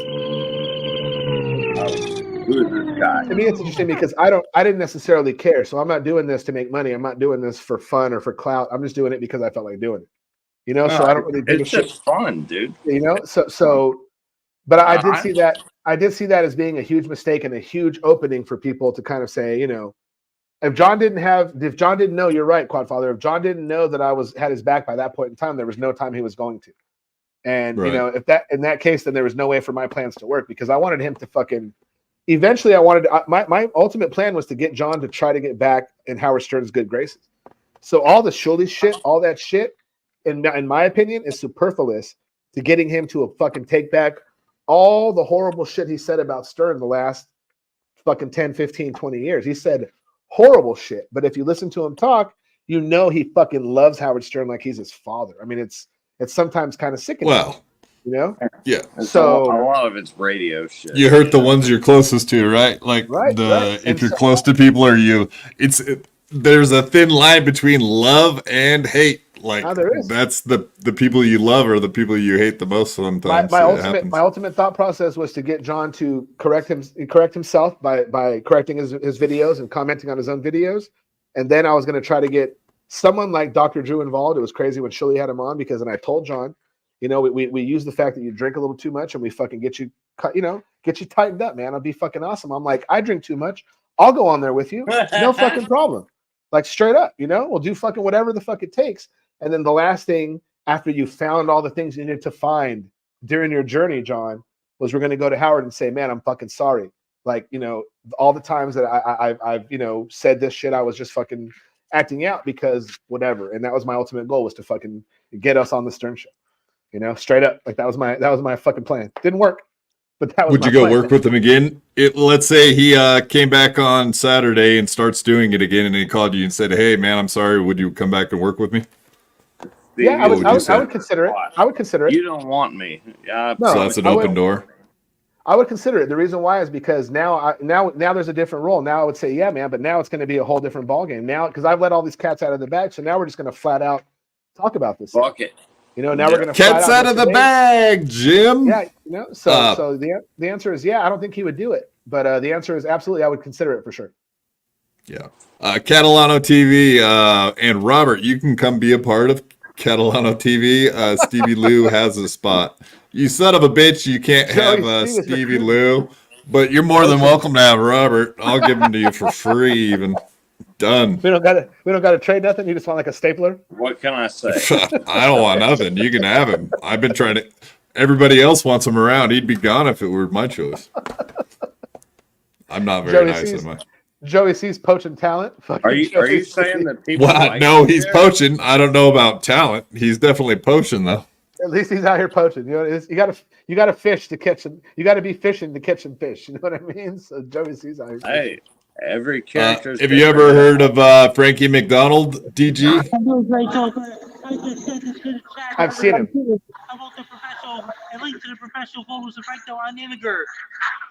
Nice, buddy. Yeah, so he's a professional weatherman up in Canada, and he had professional pictures taken of him by John Ratchford. I just sent it to the chat now. Taking professional photos of Frank Dell taken by professional photographer John Ratchford. I just sent it to the chat just now. Are those pictures of your whole body? I just said that. Showed the pictures on live on Instagram. Let's see here. Invite. Doot, doot, doot, doot. Where you at, Frankie? That means professional photos of Frank Dell on Instagram coming up. No, but where are you at? He's somewhere with a good. He's got something going on in the background, my friend. He's at a party for sure. He loves going to bars. Oh, me and him both. See? We got to get this guy on. We got to get this guy on the Joey C show. Nice, Frankie. Look at that. You're looking real good, man. I think you're ready to hang out with some beautiful ladies there at the bar. True. I make immigrant. Show all 9 of them. What? Oh, show all 9. Yes, sir. I will, sir. Yes, I will. All right, let's do all 9, guys, real quick, and then we'll get back to Stuttering John. No. Look, Frankie's flying. Woo! Frankie, I didn't know you could fly. He's ascending. Oh, look at that. Looks like he's on a golf course. Christ. Hey, Frankie, are you hiding a basketball in your shirt? This is the second coming. Wow. Yeah, you look like an airplane in a few of those. I think you're becoming an airplane, dude. You look aerodynamic even. There we go. Look at that. Celebrating the feathers. That must be for Thanksgiving. It's a hell of a wall. Nice. Awesome, What Frankie. was the caption from that one, Frankie? No caption. Just says that's it. Right on, Frankie. Looking good, buddy. And he's out. He just comes in to tell us what to do and leaves. I love it. That's dude. how he It's does it, fucking huh? Hilarious. That's Oh yeah. Every time he big dogs us. He's the fucking talent. He don't need us. He just comes in here to fucking show us stuff, and we appreciate it. He showcases it. Yeah, he'll come in and he'll do karaoke on stage. Like We Didn't Start the Fire is pretty much the #1 song he sings. He'll come in and he'll be on stage and sing it to us, and as soon as he's done, he's fucking gone. Does he know the words? Time. You're Booyah. welcome. Does he actually know the words? Yeah, you're to welcome. the fire? Like, does he actually hit the words, or is he kind of off a bit? Oh yeah, no, like that's a hard song to sing. Really, Yeah, you gotta. And he nails it. He's come in here and probably done it like 5-6 times, if not more. It's not easy to pull off, man. Yeah, absolutely. I know American Cupcake couldn't pull that song off. We're gonna have a karaoke contest soon, so I'm talking shit. I have a feeling you're trying to call him out by saying that right now. Exactly what I was doing, sucker. Oh, here we go, ladies and Is gentlemen. he in here? I haven't even been looking at the chat too much. I don't think so. Actually, I haven't looked at the chat at all because I don't want to see the crazy shit people are gonna say. Well, Yeah, it has been a little crazy. I just try to, whatever. We got people that come here and they like to hang out and talk to the other people. So sometimes I'm just reading side. Oh, American Cupcake is here. So what? He's like, what? Go ahead. You can send him the link. He asked for it. So if you just want to resend it to him, you can. I don't think I have his info, or I would send it myself. Yeah, I got it. American Cupcake. Boom. Just calm down there. there. Just calm down there, Cupcake. We'll talk about it in person. Don't fear the reaper. Yeah, so like on being on Stuttering John's show, obviously there was a million people trying to troll him and fuck with him all the time. You were on his show multiple times with people trolling him, like the Cardiff thing. I was watching some of that even like yesterday on Shuli's show. Like, what's your favorite time you were on his show when like something crazy happened that you guys weren't really prepared for, or like a troll move? Did you ever like enjoy one of them? Think one was funny? Well, I'm a fan of Cardiff. So every time he was on and he was doing his little Cardiff thing, I found that show hilarious. Especially early on, because now, kind of towards the middle and the end, Cardiff stopped trolling and started to be a bit more of a butt kissing potato. But early on, he was way more of kind of a little bit of a crazy potato. So early on, it's definitely the Cardiff thing.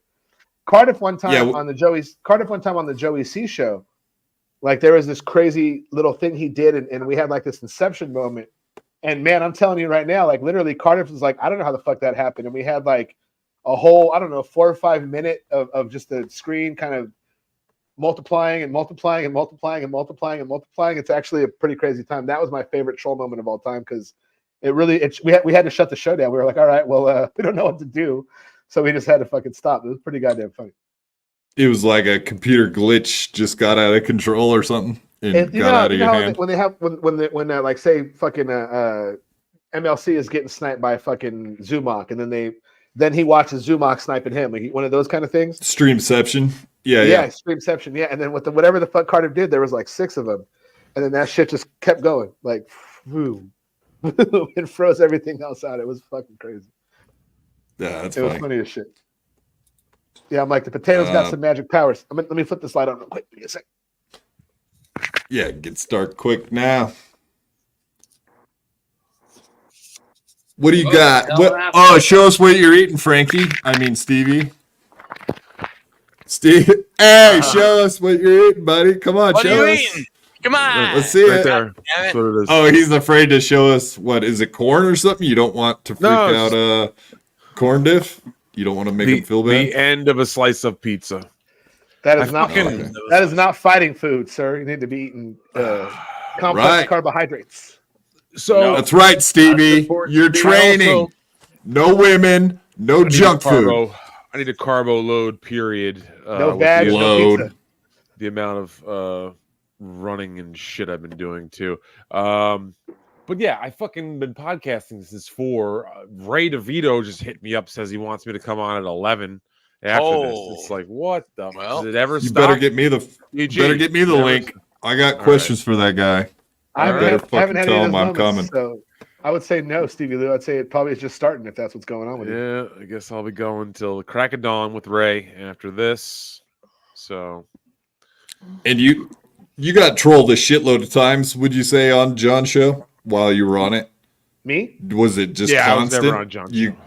No, I know you were never on John's show. We're talking to the guest here. Jeez, it's not always all about you, dude. This guy is so another big time guy like Frankie McDonald. Stevie Lou's like, are we talking about you right now? You know what? Don't worry though, because I know what that's like. That's how John is. So he's like a John type, is what you're telling me. It's no big deal. What? What the fuck?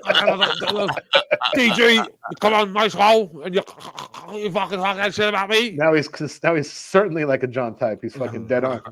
Yeah, I actually had a pretty good response from most of the chat. Like when I was on there, Quadfather. Like I actually had a lot of people who were. A lot of people were, especially early on, I think kind of saw what I was trying to do. And early on, I let John sort of, not in a weird way, but kind of take back or take a couple steps backwards from where we were going. And that was, we're going to jump out of the Dabbleverse entirely. And then like 2 days later, he's right back into it. And I'm like, you can't do that shit. Like you can't make declarations. I'm like, you're a dad, man. You can't, if you tell your kid they can't do something and you fucking let them do it the next day, like you're setting yourself up for bullshit. So, I found there was definitely a few people like, that didn't like me at all because they wanted to be where I was at on John's show, and you could tell it was obvious, and they didn't have the balls to step up. So fuck them. But aside jealousy's from that, a bitch. Is that what you're saying? It really is. It's funny. And then people who are talking about how you look and they don't show their face on their avatar. I'm like, go fuck yourself, coward. Like if you got something to say, at least show your fucking face, man. Like seriously, So I'm able to compartmentalize and kind of disregard people who I think just aren't shit. And then there's a few people who I was like, okay, once in a while I get a couple trolls and sometimes clap back at them, but I'm also very big on not giving that any energy unless I got a buzz. Jealousy's a bitch, but also payback's a bitch. So it's best, like you said, not to give them too much attention and just keep fucking doing what the fuck you're doing and building what you're trying to build up. And a lot of the people, man, that drives them crazier than anything else. So. They want you to fail. When you don't fail, they get pissed off. And there's a lot of people who were very, very vicious towards Joey C. And I definitely find myself like taking that kind of not personal, but taking it offensively and trying to get him to ignore it as much as possible. And sometimes I'll go with those people a little bit and like, man, knock it off. Talking about somebody's fucking kid, like what's wrong with you? Weird shit. I mean, I'm for the comedic bridge. Aspect. Yeah, that's the bridge I always thought was too far, was that specific thing. It was like, it made me sick to my stomach. It was like, that's not like I think a lot of trolling and shit is hilarious sometimes, but agreed. Man, there is a bridge too far, and I'll say that was like Vince the lawyer, was the one. Like Vince the lawyer level trolling is fucking hilarious, man. Yeah, exactly. It's fun trolling. Trolls, like, do you have a? Yeah, exactly. So that's one of your favorite trolls. Do you have any trolls that specifically come after you guys that you find funny, or like I don't know if you want to say that? No, not at all. It's a fair question. Like to be honest with you, I don't, because I completely ignore them. Like so, the fact is like when the first time that we met, like, and this is again just we're just talking. I'm not trying to paint any picture that's out of line, but the first time that we started talking about Dabble's story, and I was like, who are you even talking about, Joey C? He's like, they said this and they did this, and I was like, why would you even know that? Like, why would you even care? You know, and the same thing happened with that guy, Bill Loney. He was like, you know, Bill Loney said this, and I was like, why would you even care? Like, I don't watch that show, so I don't know what he said. So because I don't know what he said, I don't give a fuck what he said. You know, I mean, it's very simple. So as far as that goes, I don't have any people that I find entertaining like that. I do find Vince the lawyer entertaining. You know, and he's been a shithead to me here and there, and you know, complimentary because he's kind of into my looks, but he's been a fence sitter as far as I go. So he's not 100% my fan, but I find Vince the lawyer pretty fucking funny. How about like trolls that come after you guys, like the Jim Grindles and the Ian Hawks, Dabble Storian, like De La, like, Bill Loney. I know you guys have a fucking shitload of trolls at this point. We do it, and like legitimately, man. Like, for example, they talked about Jim Grindle last night, and I'm like, "Who's Jim Grindle?" And they're trying to tell me, and I was like, "You know what? I don't care who Jim Grindle is. I don't know who. I'm like this. I'm like, I don't know this guy. I don't know how he makes his money. I don't know what he does. Tell him you're not going to be a part of his life, and he'll be fine with it. Like, get him the fuck out of here. That's how I feel about all those guys. Say no more. Yeah, so I don't. I mean, and again, it's just a matter of I don't even pay attention to him. I ignore him. You know, I guess I would have to say De La because I guess he might be Cardiff's like Canadian stepbrother or some weird shit like that. So I guess if forced to pick, I'll pick that. But I mean, if not, I really don't care about him. And you know, I don't know. I'm sort of the kind of person who's like, man, you know, you don't get people like that energy. You don't talk about them. You don't deal with them. You don't even think about them. And you have to regard them as beneath you, as shitty as it sounds. You know, and I'm trying to get Joey C to understand. Like, you need to regard these people as beneath you, man. Like, if they want to talk to you, they need to they need to make an appointment with the concierge to talk to you, man. This ain't some fucking, you know, like let's get it structured if we're gonna have conversations about, you know, this or that. So yeah, I don't. And really, to be very honest, man, they're not as focused on me in any way as they are as Joey C. That might be part of it. In other words, you know, they don't bother me that much. So Robert, what? Go ahead. He's a nice enough guy, you know. Who? Joey C. Yeah, Joey C's all right, man. Joey C's a good dude. He can be a little wild, but who can't? You know, I mean, yeah, of course. And he's taken some crazy shit. Like I said, when I was in the Shully chat and I was, you know, chatting against Joey C, whatever the fuck you want to call it, I like I said, it was like a mosh pit, you know. And I've never been in a mosh pit, but I feel like that's what it's got to be like. And you're just fucking socking people for no fucking reason, you know. Exactly. And a few times, man, I find myself like talking shit to Joey C, and I was like, and he'd clap back, and then I'd clap back, and to me, I'm just trying to be funny, but I'm like, that's vicious, like that's not fucking funny, you know. Like and a couple times I crossed the line, then I realized I'm like, man, I'm not trying to be this guy I don't know, his fucking enemy. And then like, so one day with the buzz, that fucker came on, you know. I got home from my daughter took me out. I got home from, and I had, you know, a good amount of Jack and Cokes in me, and I jumped in. And after about 2 hours, I'm like, all right, like I like this dude. So I say all that to say that I stand by the fact that he's a good dude, man. He's a good guy, you know. I'm kind of ghetto, so I don't have any problem if someone has a criminal past. I'm pure white trash. I think we all are here. We're something for sure. I'm with you, Robert. Yeah.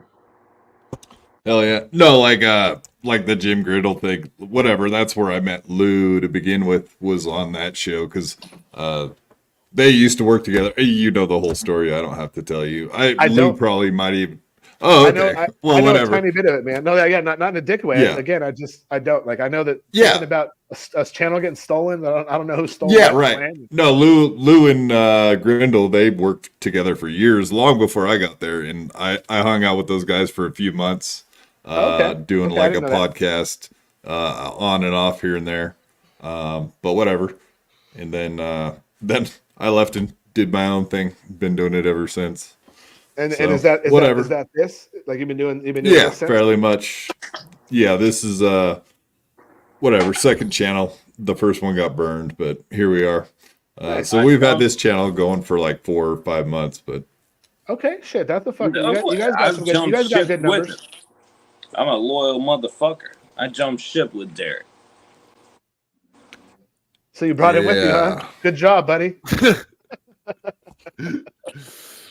At the time, I didn't know what I know now. I just want y'all to know that. Fuck you. You know, he looks like Brett Hatley, the dude that used to be on the Stern Show and on Bubba's show and shit. He looks like Brett. You got to be a Stern guy, I guess, for it to make any sense. Trust me, it's a fucking hilarious reference. Yeah. If you're taking shots at him, we're good with that. No matter if we get it or not. Kind of. Yeah. Enough. I mean, Robert, like every show has like a punching bag, right? Right. Yeah. He's our punching bag. The blacks. And when Granny's here, Granny also is a good punching bag. So we got a couple punching bags. But Stevie Lou needs his workout for the boxing match, so it's good to have heavy bags around. I got shine shoes sometimes. There you go. So you got a partner, whatever? Who, me? Me? Yeah. What do you mean, partner? What? DG. In what way, my friend? What do you mean? Okay, so today I heard someone say, "This is my partner" on Melton. Like, I was watching Melton for a minute, and whoever he had on there, he said like something about my partner, and then he said lady, and then I was trying to figure that out. It was like, who the fuck says my partner when it's their girlfriend they're talking about? Does that blow your fucking mind that someone would say my partner? I thought he was gay when he said it. I was like, he's a gay guy. I'd have to ask. I'd have to ask, like I just did. Like, what do you mean? Exactly. Yeah, like my partner in what? Pool? Like I go down to the bar and shoot pool with my partner? What? I had a business partner for like 7 years. You know, so the first thing I was like business partner, but I was like, nah, man, that ended like 4 years ago. So I was like, no, I don't have a business partner. I was like, what do you mean? But yeah, no, I have a girl that I'm with right now that I met actually during this whole thing. We actually kind of were live streaming one of our first interactions, which is kind of funny. It just happened that way. Like it wasn't like Joey C hit me up and I was at a bar and I went live and we were on it. It's kind of funny, but yeah, man, I'm No, wait. You met a lady while you were live streaming and she was at the same bar you were at and you were live streaming? Yes, or... yes and no. No, yes and no. No, her and I met up at the bar. Fucking white. Like we linked up and met up at the bar and just we're there having drinks and then it was our first date. And then Joey C happened to hit me up to go live and I was like, fuck it, I'm gonna go live, for a little bit on our first date. So yeah, it wasn't quite that magical, but it was all right. That's ballsy. How did wait. You went live while on a date. How did that go over with this lady? Oh, it wasn't very long, and it went over very well actually. I'm quite charming, Quadfather. So once I set stuff up, that's actually I believe that. I'm in sales, man. I'll set the stage. Like, here's what we're gonna do. Da bada bee. That's a little magic. That's definitely. Did she get to go on too? Did you put her on screen or did she? I wasn't going to because I kind of just had it like this, but she jumped on her own, and then we actually had our first kiss on fucking camera, and it was something. Like the kiss cam, cam in a game. It's like the kiss cam, yeah. And it was something. And it was something she did, and perfectly. Holy shit! All right. I mean, it looked like it, Robert. It looked like it. I will say that it damn sure looked like I was. I was sitting. I literally was like. To the camera, like, oh shit. It's definitely I can see how that could have a positive effect on a situation like that. It could go either way for sure, but I can see how the positive goes. Yeah. We used to have a phenomenon before I was, married. I'd be down in the village hanging out with comedians, some of them known, some of them may not. There you go. All right. Thank you. But we'd be like at the bar after a show. Right. And I'd be with another comedian and we'd be talking to like 3 tourists, having a good time, just chatting them up at the bar. And they'd say to my friend, like, oh, you're a comedian, you're an actor, blah, blah, blah. And he'd be like, yeah, I swear to God, I am. And then I swear to God, I would see this thing. He'd pull his phone out and go to Perry Strong. I just died. Perry's an actor, you know what I mean? So it's cool. Right. His name happened to be Perry Strong. He'd go to perrystrong.com and he had a full, like, active mobile website that showed like any screen time that he had, and like he'd been on a couple of big movies and stuff, so like he was able to like, and all of a sudden something just flicks in the girl's head and they're like, okay, you know what, sure, we will go to an after hours party with you. And then instead of being like, I don't know about these guys, it's crazy.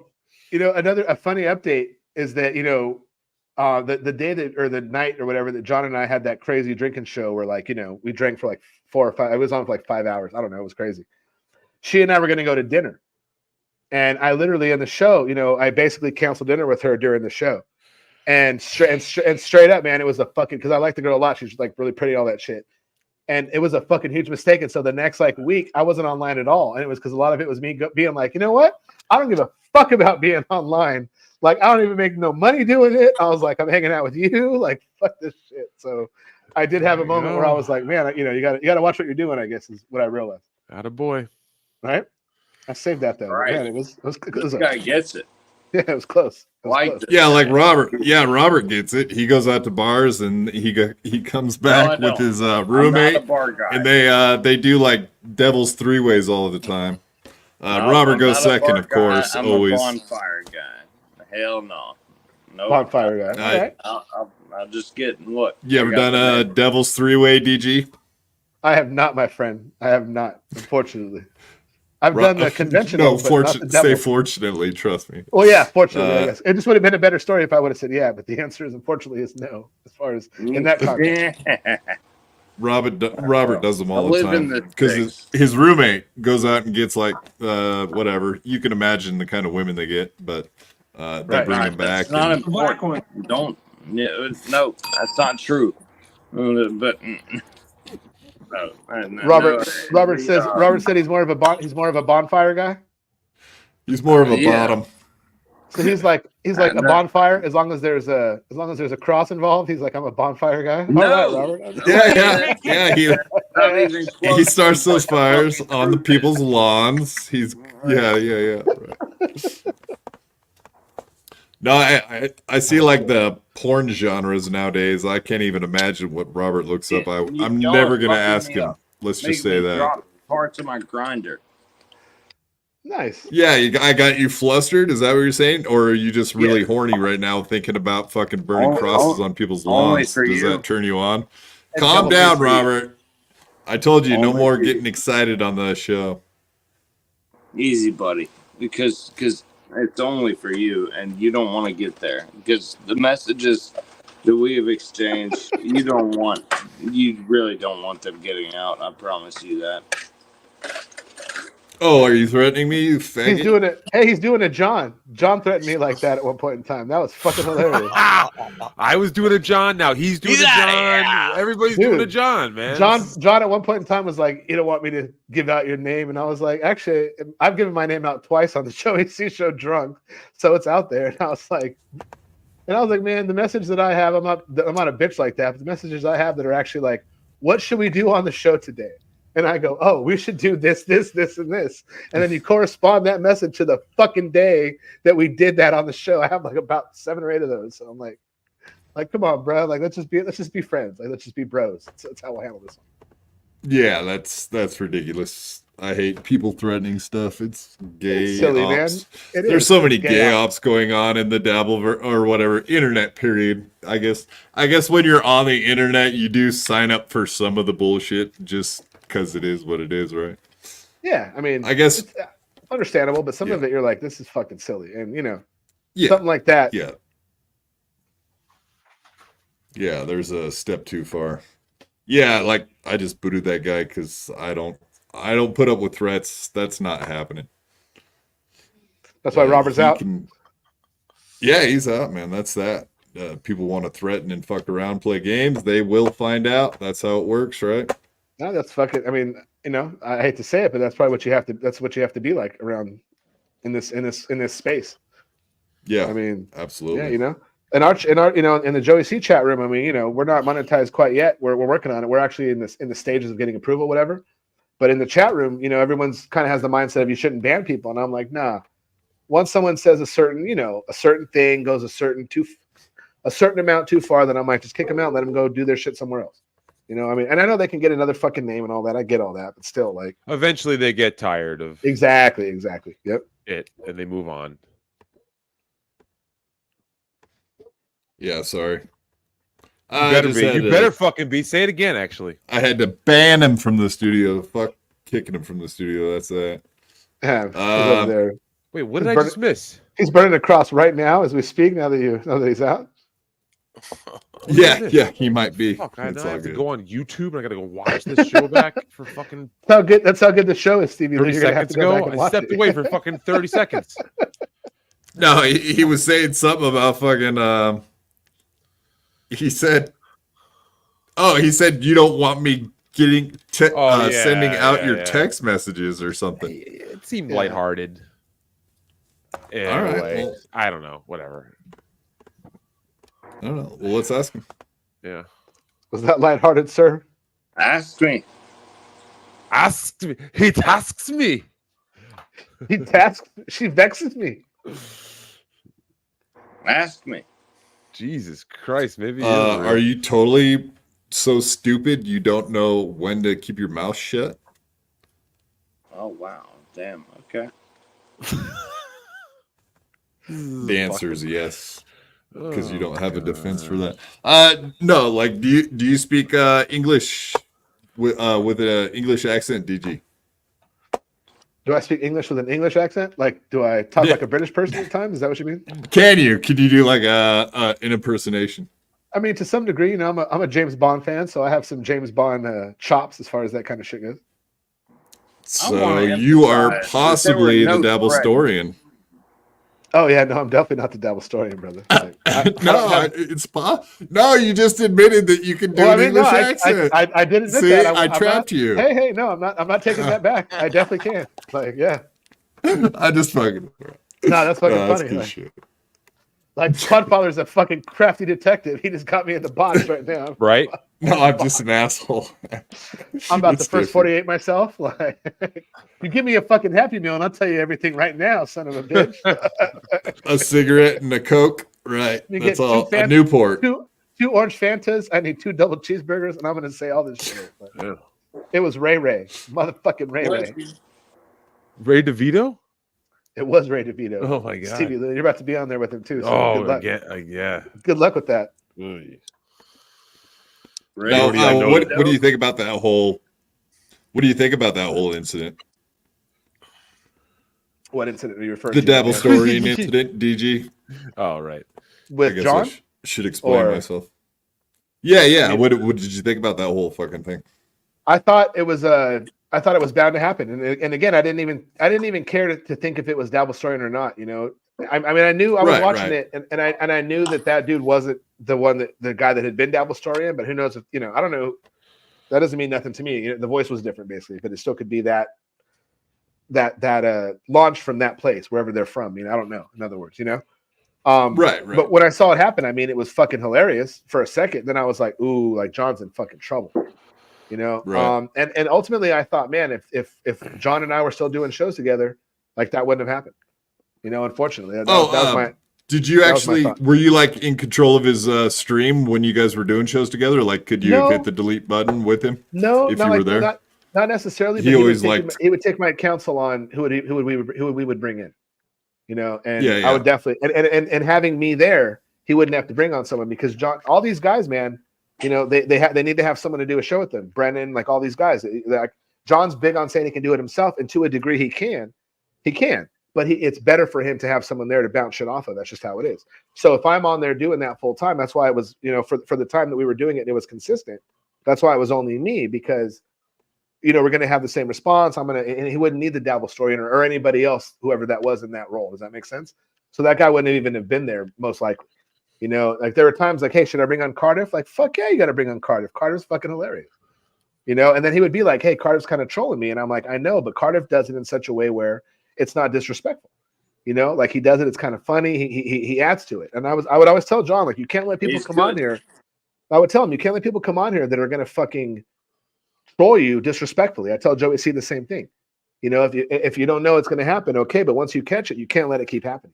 You got to fucking check him and then kick him off, just like you did, just like you just did. Exactly, actually, to be frank about it. You know, like you can't let people get away with that shit if it's your show, if it's your stream. So, because of all that, I definitely think that if John and I were doing shows, that wouldn't have happened, because we wouldn't have even had that guy on. So, right, and that's why. You know, that vulnerability is exactly fucking why. Or okay, here's a pop quiz. What do you do if someone does get on and shows dick, ball, asshole, pussy shit? What do you do? Do you know what? I would shoot John in the shoulder. Oh, Jesus Christ. No, we did Come on, kind that of a was a good answer, tutorial wasn't on. No, on Wednesday, like, dude, it for any streamer out there, absolutely. If that happens, you have to stop the stream right there and delete it instantly. Like, There you you go. can get around it, but Just stop if it you're going immediately to and then kill Stop it and then immediately, just- delete it, and get and it then just off go of your again. page. yeah, and then go And, again. See, there because you go. even making it private on YouTube, you still have to go through the process of it uploading the video, so it still will catch it. You absolutely must stop the stream right there and delete it. You can't just wait to the end and Stuttering private John, it or if whatever. you're watching that this right doesn't now, fly. Stuttering John, if you're watching this, hello, John. Hi, John's lawyer. Just know that for the future, if someone does do that again to you, you stop the stream and delete it immediately. And don't have on people that you don't know. Jackass. Truth.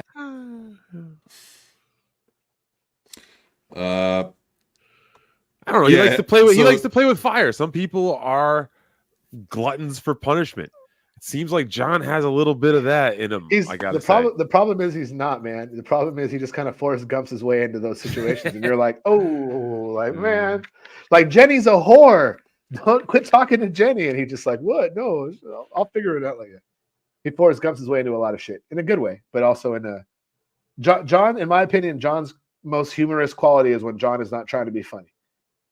In other words, he's just fucking, like that drunk stream where he wasn't trying to be funny. He was just being drunk and being fucking goofy and just talking shit. That's why I laughed the whole time. It was fucking hilarious, man. Like the shit he said is fucking hilarious, But when he's trying to be funny and like trying to be, on stage funny, in my opinion, I think he kind of falls short. So I was able to have those moments where it was just straight up talking shit and not just, trying to script stuff or trying to, make a bit happen or nothing like that. So I was blessed. Yeah, absolutely. So you guys, I saw the rumor come out that you guys accidentally put some numbers up on the screen, and like everybody's spazzing about that today, that you guys are doxing everybody and blah blah blah. Oh, I think today. I think last night. I think Joey C might have done it on accident. I kind of remember the moment when it happened. It was very quick, but it was also, my number was on there. I've gotten a couple crank phone calls. I mean, it's one of those things. When it's all said and done, man, I told Joey C because he was like, I'm very sorry. And I was like, well, if you do it on purpose, then you're an asshole. That's one thing, and doing it on accident is not necessarily cool. Although there is the moment where John doxed himself and his address in Cape Coral, literally like on screen. It was kind of funny. He doxed his own address.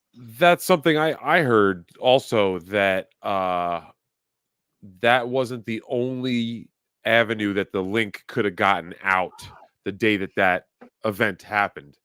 Yes, Melton did post it in his Discord, which was not the greatest move. Right. But I heard that the link was out other places as well. Like he was just sending the link out crazy that day. That's kind of what I saw, and really when that happened, I wasn't surprised. And it wasn't just that, he was starting to get reckless in the pattern of doing it the day before. And again, that's where I bring, Dabble Story into the mix. Just as far as like, man, you're bringing in these random ass guys, you don't even know what the fuck they look like. And all of a sudden, again, if he knew that guy's face, then he could have been like, you're not Dabble Story.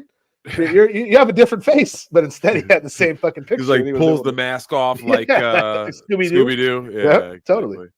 But that guy never comes on screen though. He's always like got a stop cam on. That's the dangerous part about having people on your show that don't ever show their face. Is anyone could pretend to be those people, or like people like Obnoxious John that have like the avatar thing instead of a face. Because they could just show up and fucking. Who knows? The one that I always counseled bringing on was Cardiff, because in my opinion, John knew Cardiff as far as their link, and that seems secure. Although I think once it might have gone to the wrong person, and it was the wrong Cardiff, and I was like, that's not Cardiff, John. Like we need to fucking, it's just a different potato. And Cardiff is a prankster too. Oh, he is, and he's funny. So he's funny. Let's not put it past him to have maybe sent a link out on a lark. Yeah, right. You never know, man. You never know. But yeah, I just think that when people are doing this shit and it's good natured and they're trying to have fun with it, that's one thing. That's hilarious. Yeah, for sure. But I also think that when people are doing it to be like completely fucking just shitty, then obviously it's a whole different thing. So yeah, absolutely. Yeah, so you guys got Lou and Kai on your guys' channel at this point. Like, how did that end up happening? I don't know. You're speaking for Joey, I guess. On well, that yeah, one, no, pretty much just cool? Joey C. No, not at all. I don't think it's a bad thing. Pretty much just Joey C. He basically, got to know those guys and was like, hey, I want to bring these guys on, and started having them do the show in the morning, and it's definitely been it's been pretty successful, man. It's growing for sure. It's growing in views and growing in like engagement and that kind of shit. So, but really, it was just Joey C. I think Kai reached out to Joey C. I think that's how it was born. Then I think they had him on the show once or twice, and then now right. No, I saw that. Yeah, like Joey was on their show like one time or something. Yeah, and then next thing I know, I looked and I saw that they were on your channel or on the network. On the network, exactly. Or the channel. I don't know what the fuck to call it. I'm gonna restroom real quick. You guys give me like 1 minute, okay? Yeah, we got you, bro. Yeah, sure. You've been hanging in like a champ.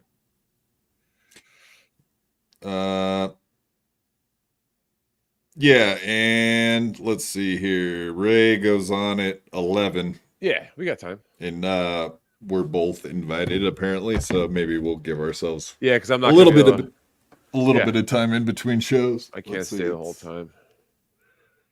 What's that? Yeah, I'm not gonna be able to probably stay the whole time. We'll see. I'll try to hang as much as the whole time on what?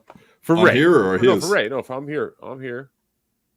No, that's what I'm queer. We can end it at like 8 what is it? 10:30 your time or something before that maybe. Whatever. Give ourselves a half hour in between. Whatever you say, Jose. Whatever you say, Jose.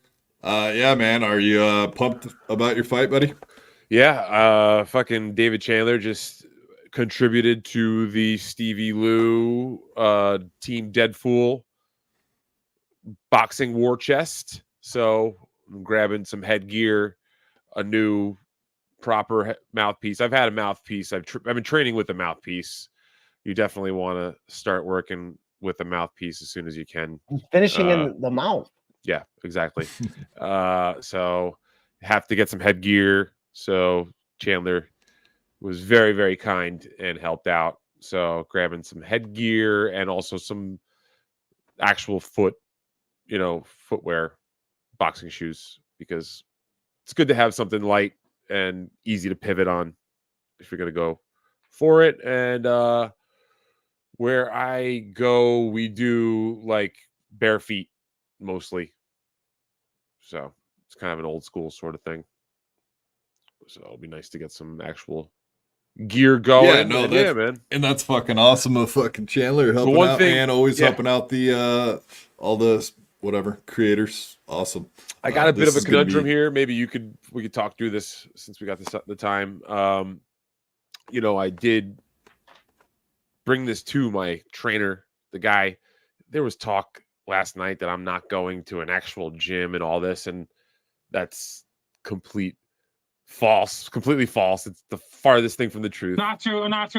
I'm going to a pretty legit gym that a lot of other people use, and my coach is Let me guess, you're going to the Catskills.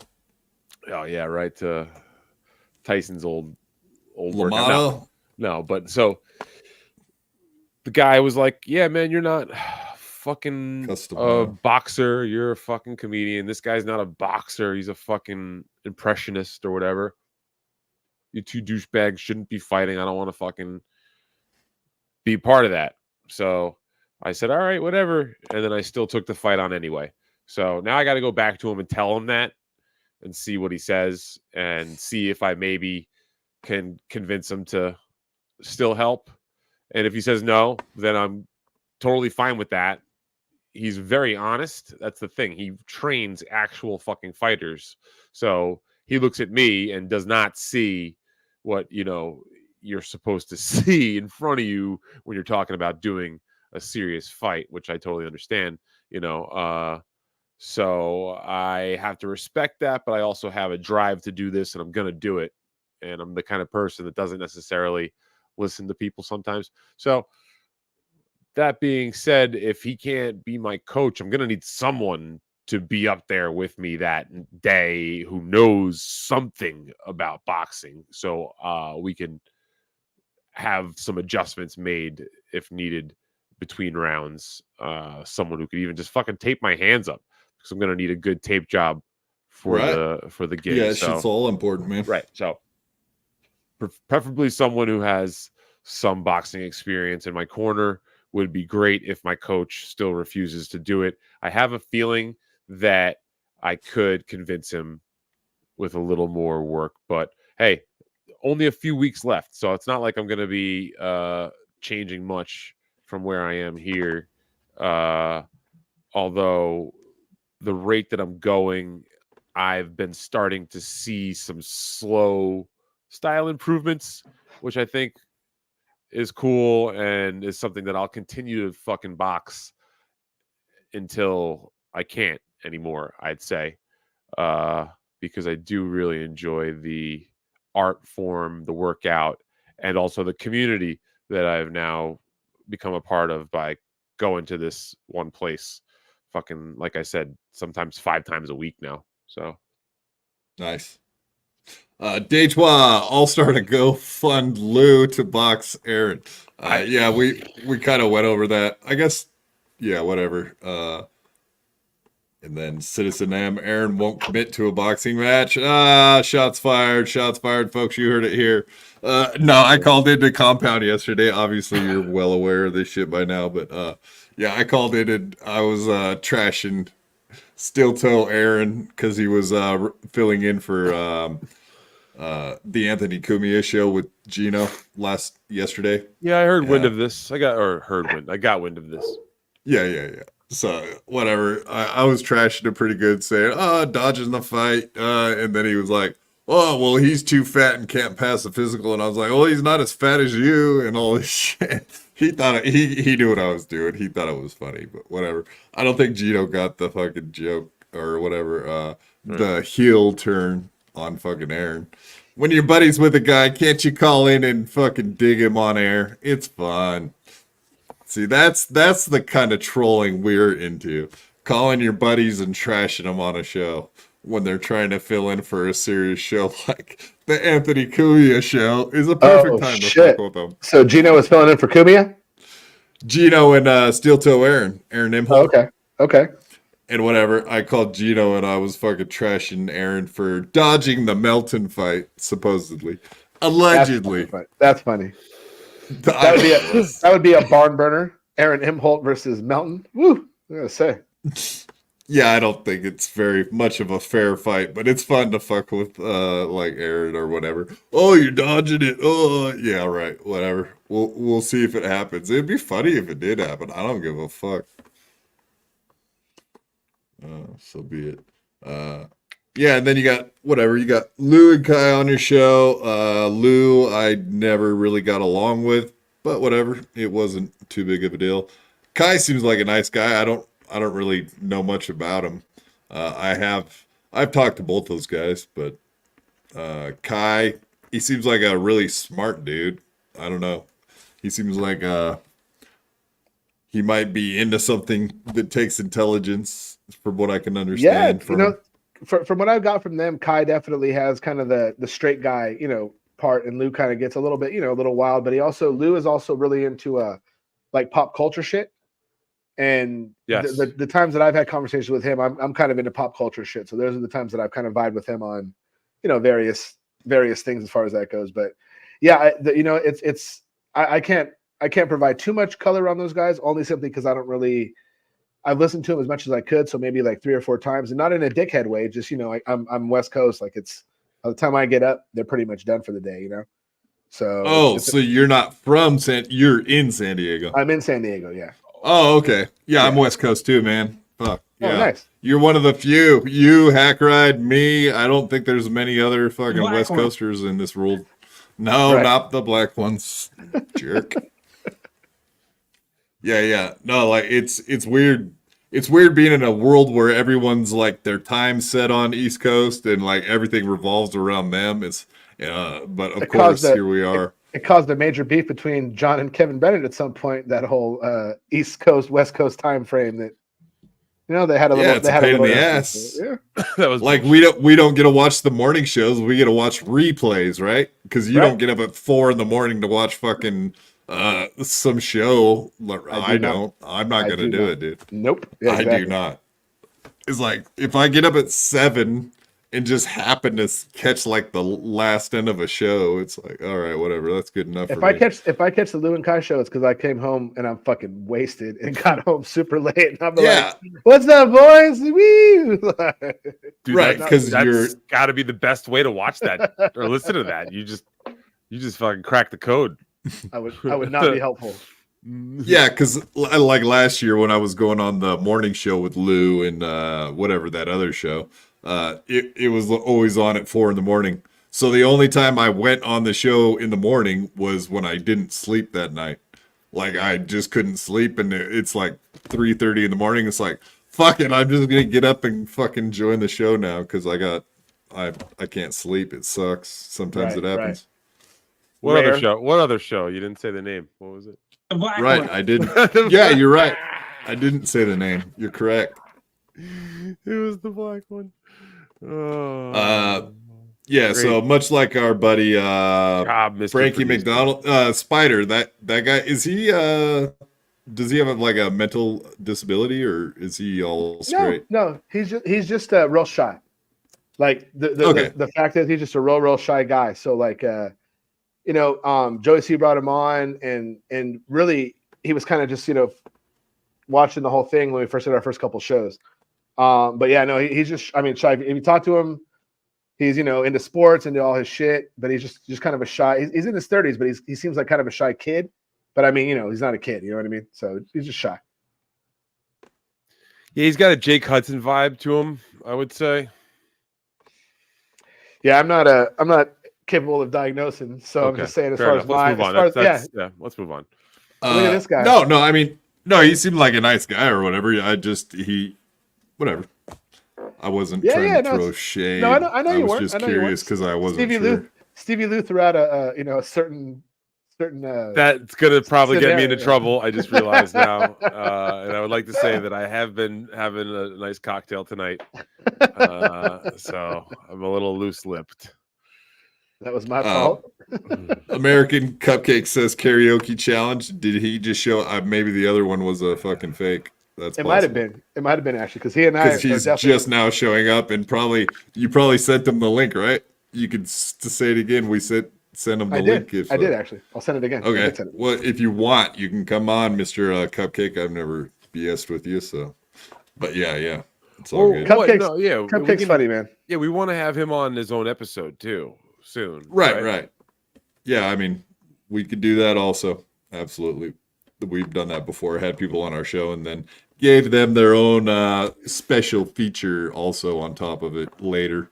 Jake Hudson's actually, if he wants to. Speaking of the devil, Jake Hudson has been requesting, by the way, a return appearance to BYB, and he specifically said he wants his own episode. He doesn't want to share the episode title with anyone else because last time he shared it with Corn Diff. He had to share it with Corn Diff. It was his birthday too. I thought he would like Corn Diff to be here. Honestly, that's what I did it for. Apparently, he felt disrespected that he had to share. Oh, damn! That is this is news to me. Oh wow, I didn't know. Yeah.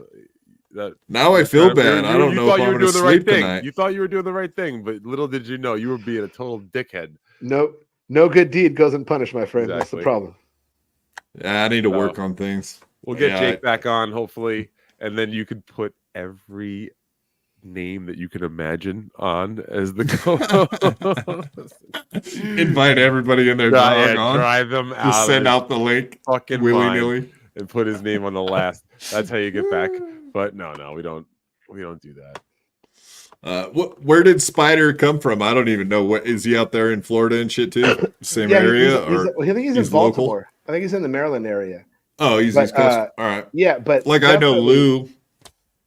I know Lou's like local to Joey. Yeah, I think he's close to Joey. Yeah. Spider's in Baltimore or Maryland, if I'm not mistaken. So Maryland, but probably Baltimore. And where he came from is he used to work with Joey C in the like the different like minor league clubhouses, that kind of stuff. So he knew him from then. Joey C was actually his boss for a while. So, okay. I did not know that. Yeah, see, we're learning all kinds of shit today. Yeah, what do you know about that? You guys are getting all the info and shit. So I am sending Cupcake the link right. I heard something recently about some forklift accidents. You know anything about that? I think Spider Alomar put a forklift through a roof. I'll tell you what, man. I love this guy. It's like, and I do mean that like sincerely. I know I did probably make a pejorative comment before there.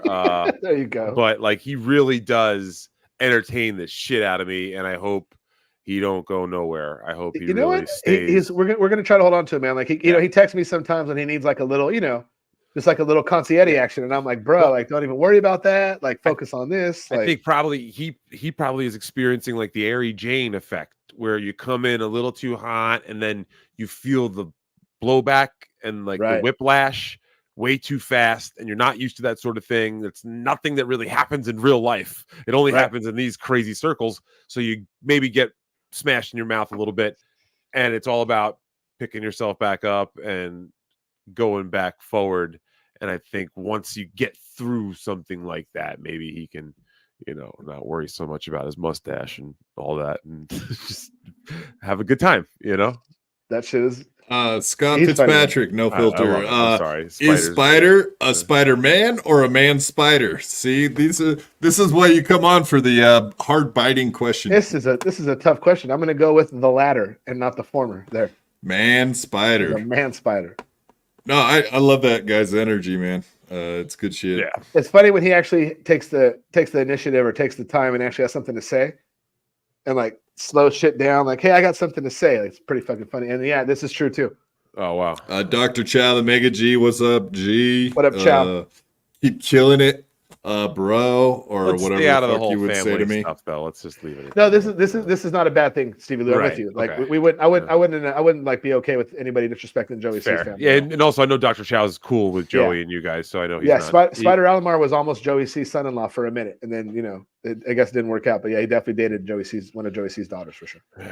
Joey C and his family have been quite the addition to this whole universe, man. I think if anybody wants to say like, oh man, I wish this guy wasn't around, you're out of your fucking mind. He's like in multiple ways had like reverberating shockwave effects throughout the whole Dabbleverse throughout the year, and I think that it's been a cool ride that will continue to be on. Yeah, agreed, 100%. Yeah, Dr. Chow, King. That's what I was forgetting. Stay real, King. No, Hack Ride. He has this one right. The Pac-12. So what he's saying is the times that we get to watch sports is fucking awesome on the West Coast. That is the one huge advantage we have is we don't have to watch sports till 2 a.m. Like if you want to catch an overtime game or something, right? Like you wake up at 10 a.m, games are on, they're over by 10, 11 at night, and you go to bed. It's a whole lot better than the East Coast when you're waiting until like 1 o'clock in the afternoon for the NFL games to start. It kind of sucks. Yeah, so be jealous, bitches. True. West Coast, West Side. That's right. Yeah, I seen Ari Jane in the chat. If that's the real one, welcome. Always a welcome addition to our chat, our community. We love Ari Jane. She's been driving me insane. Go ahead, Stevie Lou. You know the rest of the song. Yeah. Last dance with Ari Jane. One more chance to kill the pain. And I hope she. I don't feel summer creeping in though. Do you? I didn't mean anything negative. The Ari Jane effect. I didn't. I was just trying to take another example of people who kind of came in hot and could have. Oh, she's hot, all right. She came in hot. Right. She was, yeah. You got I know what you're saying, Stevie. Yeah. I'm catching what you're putting down. Another vodka for me. Oh, a mean shit. My bad. DG, we're probably going to wrap it up here in a little bit, but I just was curious, like, if you had a show, what would it be about? The blacks.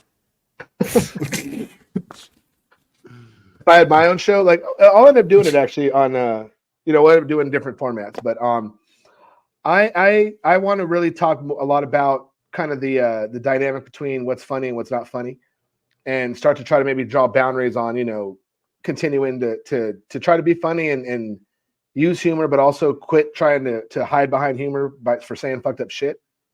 So I have a concept called "If It's Funny, It's Okay," and just a variety show where we do all kinds of shit. And basically, we go over old shows like the old O&A shows where the shit they said was kind of crazy, but it was funny.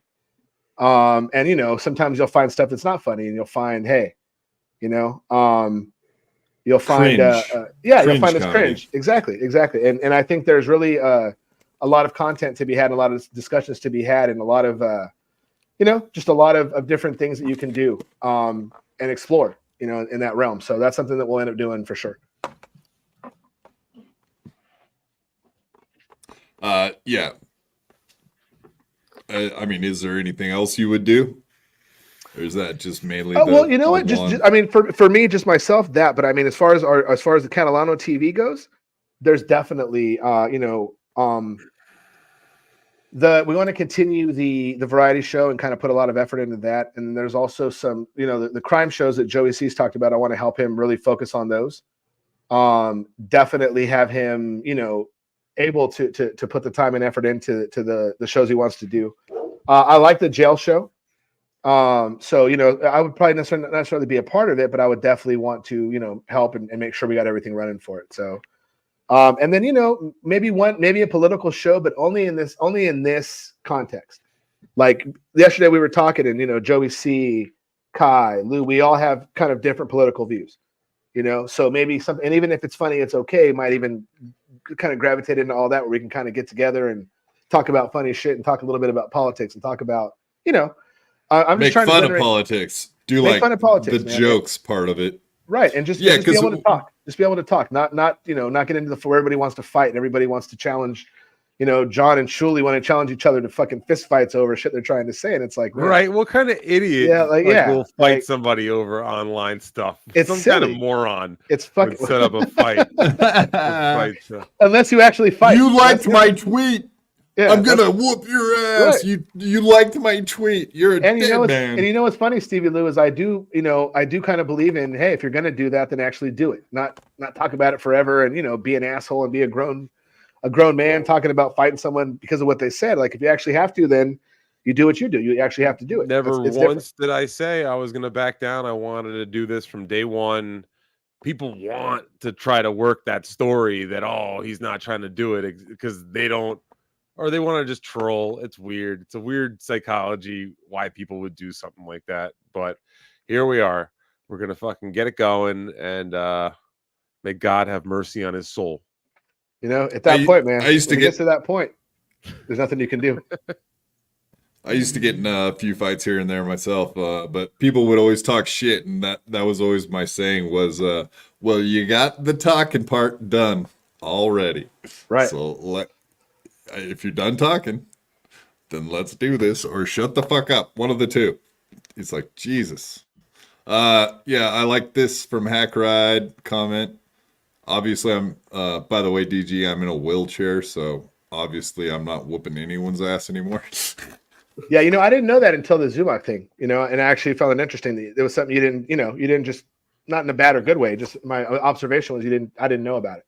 That's amazing. Yeah. That's kind of crazy. Like, I bet that's not the only person that happened to that maybe have heard of you, Derek, as the quad father and just never put two and two together. Yeah, not at all. Maybe following closely. So I'm a quadriplegic and whatever. I'm like the godfather of the BYB boys. So I guess I'm the quad father. That's just kind of threw it out there. So obviously I'm into the mafia references too, or whatever the Godfather. Yeah. The Godfather, the good fella. I've read the Godfather book like more than 50 times. The book is fucking outstanding. So I'm really, just as far as that kind of shit goes, I'm definitely into it. Yeah, Godfather 3, the best one of the series, absolutely. Fight me. Have you ever read the book Wise Guy? That was the one that they based that one is also phenomenal. Nick Piaggi, I think, or something like Pileggi that. Pileggi, yeah. Highly Hack recommended. Ride. Sorry to cut you off.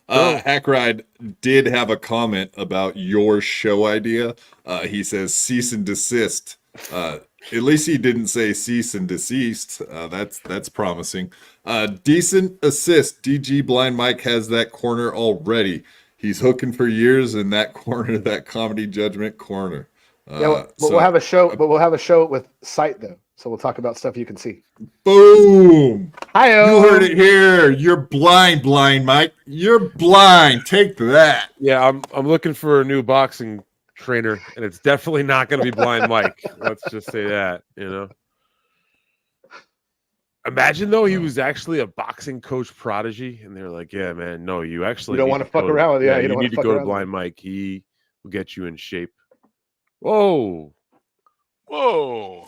Well, I thought you passed away or something. Yeah, well, I thought maybe you choked on some food or a cock. I didn't know. Almost did. A cock. That's not.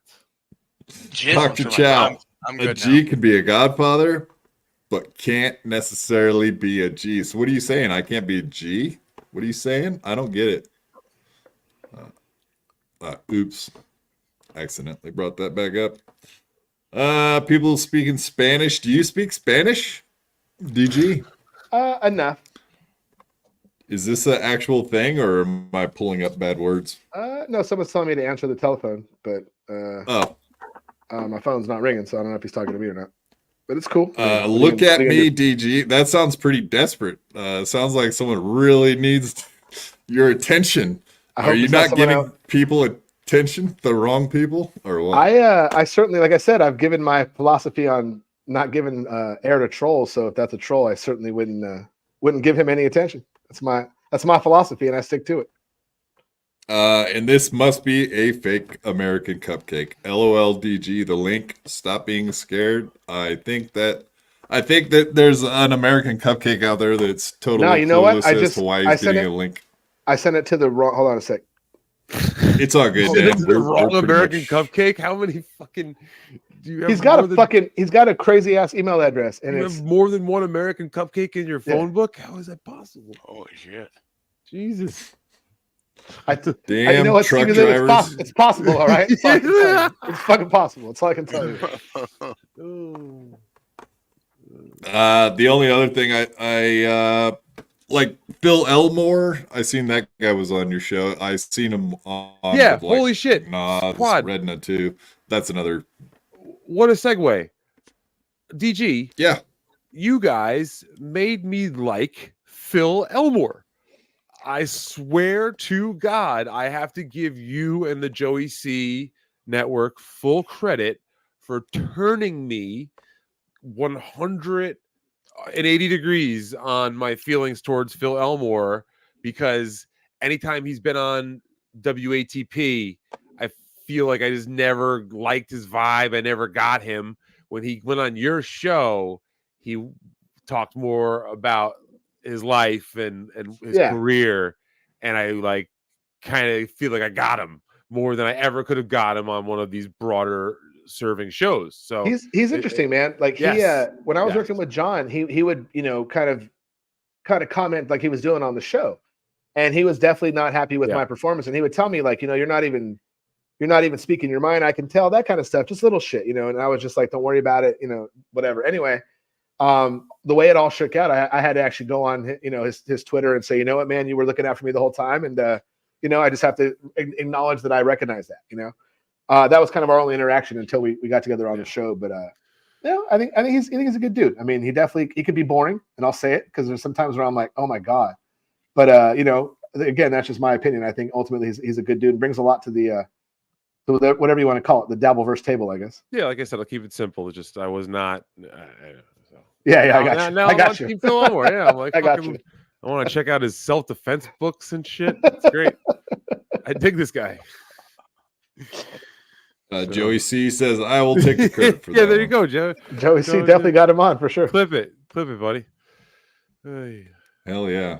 No, he seemed like a guy I'd probably like to have on my show and bullshit, because the gun talk or whatever. I'm not into writing. I'm not that creative. I'm kind of stupid, honestly. But guns, yes, guns. Yeah, see, that's where me and him vibe, and I could talk about guns forever. Like I could be obnoxious to talk about guns for. Not gonna lie, that was one of the major specific points in that episode where I was like, okay, here we go. We're talking about Glock triggers. I was like, all right, Phil Elmore, if you don't mind, let me, because I'm like, I got this one, Phil. Let me go ahead and talk about the Glock trigger right now. I dig it. Yeah. I'm not much for Glock triggers anymore, but whatever. I got the AR. I can still pull, and I'm glad. I don't know if you saw the ATF rule just got the pistol brace ban. No, I didn't see it. Is it for the ARs? Federal judge blocked put an injunction in, so I think temporarily that it's legal at this point. It was always going to get overturned. I'm pretty sure we all kind of knew that.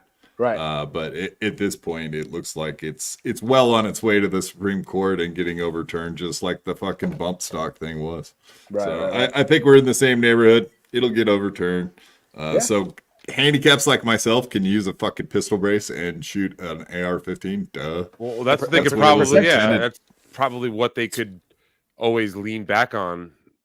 That's what it was intended for. That's what the damn things was. It was invented so that people returning from, like, veterans returning from war that have some disability can easily still maneuver like an AR system. Right? Yep. Yeah, exactly. I don't know. Protect themselves, man. I think that's fair. Completely fair. But it was kind of a weird thing to get rid of because it makes AR less accurate, like, to not have that.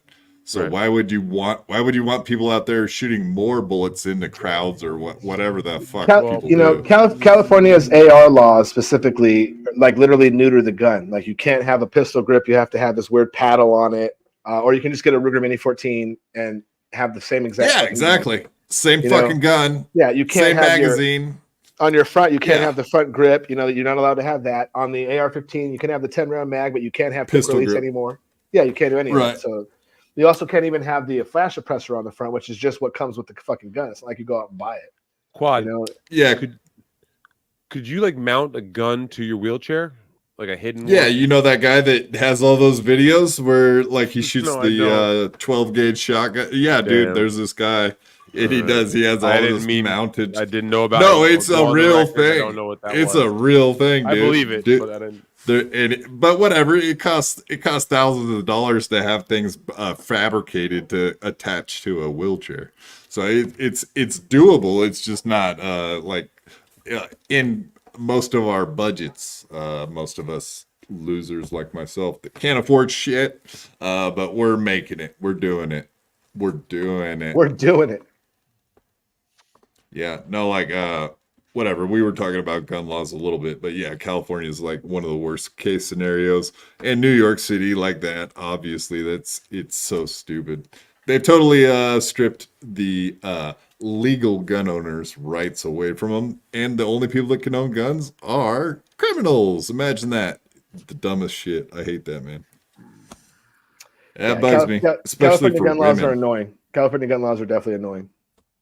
I mean, that's all I have. That's all my frame of reference. I mean, New York, I know they're shitty too, but here is like, come on, man.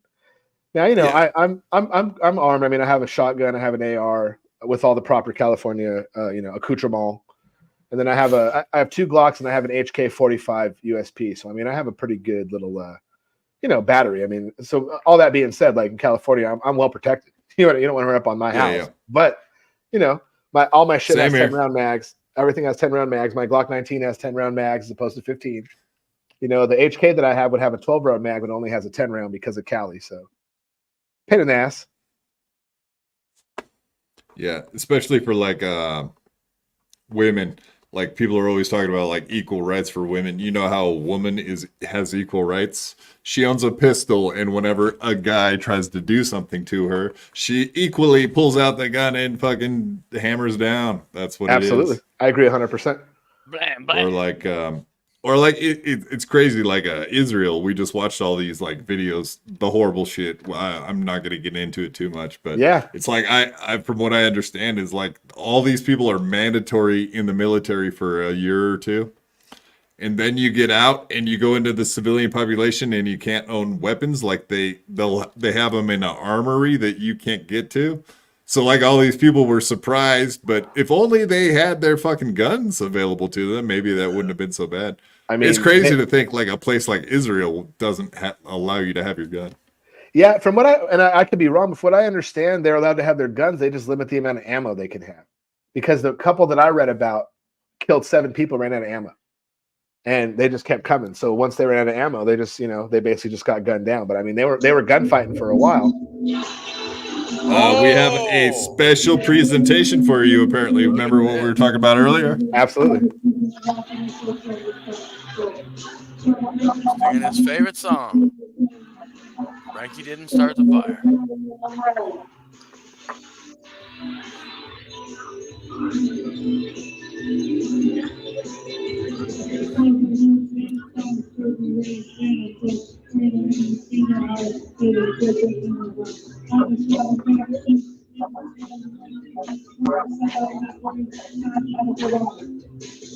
I did start the fire.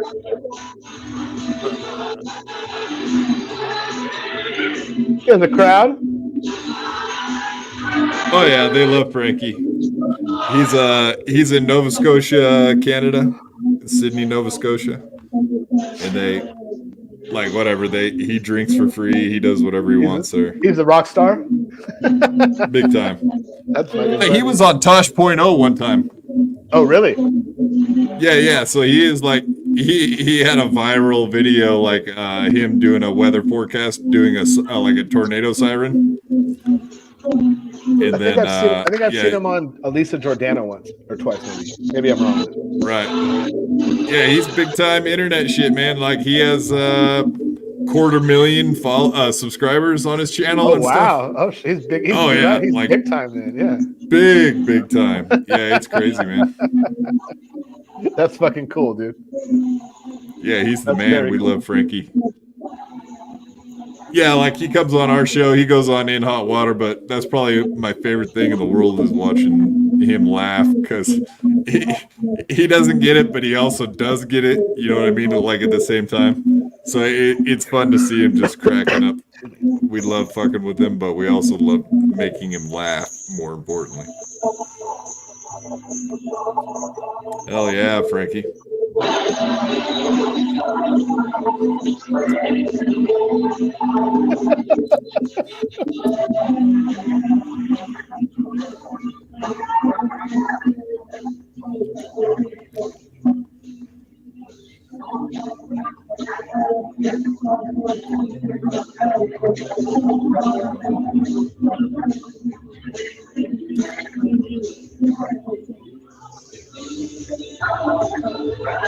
Yeah, see, the crowd sings the chorus every time. Doing the chorus, yeah, totally.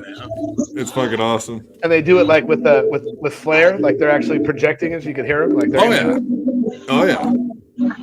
Yeah, he'll sing Millions of Peaches. That's like his other song. Millions of peaches, peaches for me. Millions of... Like, he's got a couple songs, but I think this is damn near the only song he sings to us because we always fuck around with him saying, like, he started fires in Canada.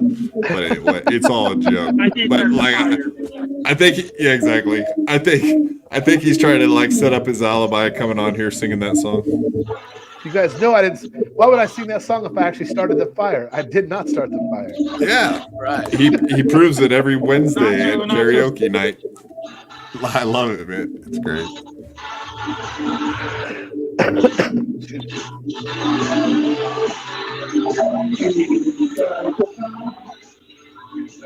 Yeah, we'll finish this up and then I'll let you get out of here, man.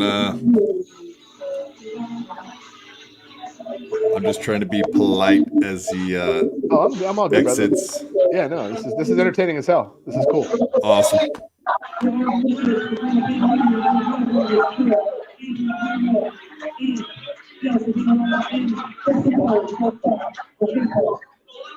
He just plugged the wet spot. That's all. Thanks, Frankie. Frankie, the man. Awesome. There you go. See, he likes to show up, sing a song, and then get the hell out of here. DG, is there any plugs or anything you want the folks out there in YouTube land to know about? What do you got coming up? what's the deal, man? Just catch us on Catalano TV and on the Joey C Network. Catalano TV is the channel name. You guys, I'm sure all know it. Subscribe, like, do all the shit. We're working on the monetization thing. And just come check us out. Enjoy it, have some fun. Feel free to jump in the chat, and we'll see how it goes from there, I guess. Yeah, and that's their channel right below DG right now. It's at Joey C14. So yeah, definitely go check out all this stuff. It's awesome. It's an up and coming show, just like we all kind of are at this point. Good shit, man. And Bobby, Nick, how about you, buddy? Yeah, what do you got? What do you got? You can check me out tomorrow with the rest of the No Filter crew at 7 p.m. Eastern on No Filter with Andrew and Friends channel on YouTube and Rumble. Awesome, buddy. And just in the nick of time, Mr. Stevie Lou, is there anything you want to plug, buddy? Mr. Stevie Lou, is there anything you want to plug, buddy? The Blacks. Besides that, Ski Mask Collective, October 27th, it's going down. Do you want to side with good, or do you want to side with the Antichrist? 666, baby. Stevie Lou. Lunatic Boxing is now Team Deadpool. Lou Nation. The Lou Nation is going to be loud and proud October 27th. Thank you so much to all of you out there. And it's not too late to jump aboard. You can just jump on this fucking Lou train to victory. Come on with us, baby. Now, Derek. If you had a message for Ryan Katsu Rivera right now, what would you have to say to him if he was face to face with you right now? Pretend he's here, Stevie. Get on that, balls. As a matter of fact, I have a passage from a book here that I wanted to read to everyone. Just take a few moments here.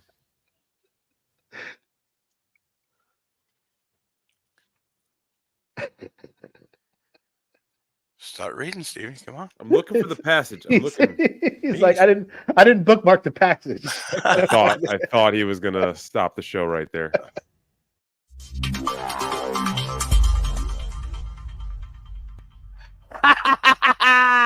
Fuck you, Stevie Lou. I could beat you up even if you had 1,000 knives. Even if you had infinity knives, I would punch you up into the air like a kite. I bet you sleep with the night light, cause you're scared of the dark, cause you stink like a fart. Well, I like your fertile fire with my rounds. You think I won't? I do it all the time. I bet I got more money than Jay-Z. Compared to me, Jay-Z is lazy. Plus Beyonce thinks that I'm cute. It's okay, Beyonce, I think you're cute too. I made out with so many girls. Made out with every girl in the world. I might look small, but I'm not. I don't care if you're big, I'll fight you. Well, I do know that I am the baddest of them all. If you ain't about money, then I don't mess with y'all. Y'all think I don't get girls, cause I ain't very tall. If she see my stats, I bet you that she calls. Cause I am the baddest of them all. If you ain't about money, then I don't mess with y'all. Y'all think I don't get girls, cause I ain't very tall. If she see my stats, I bet you that she calls.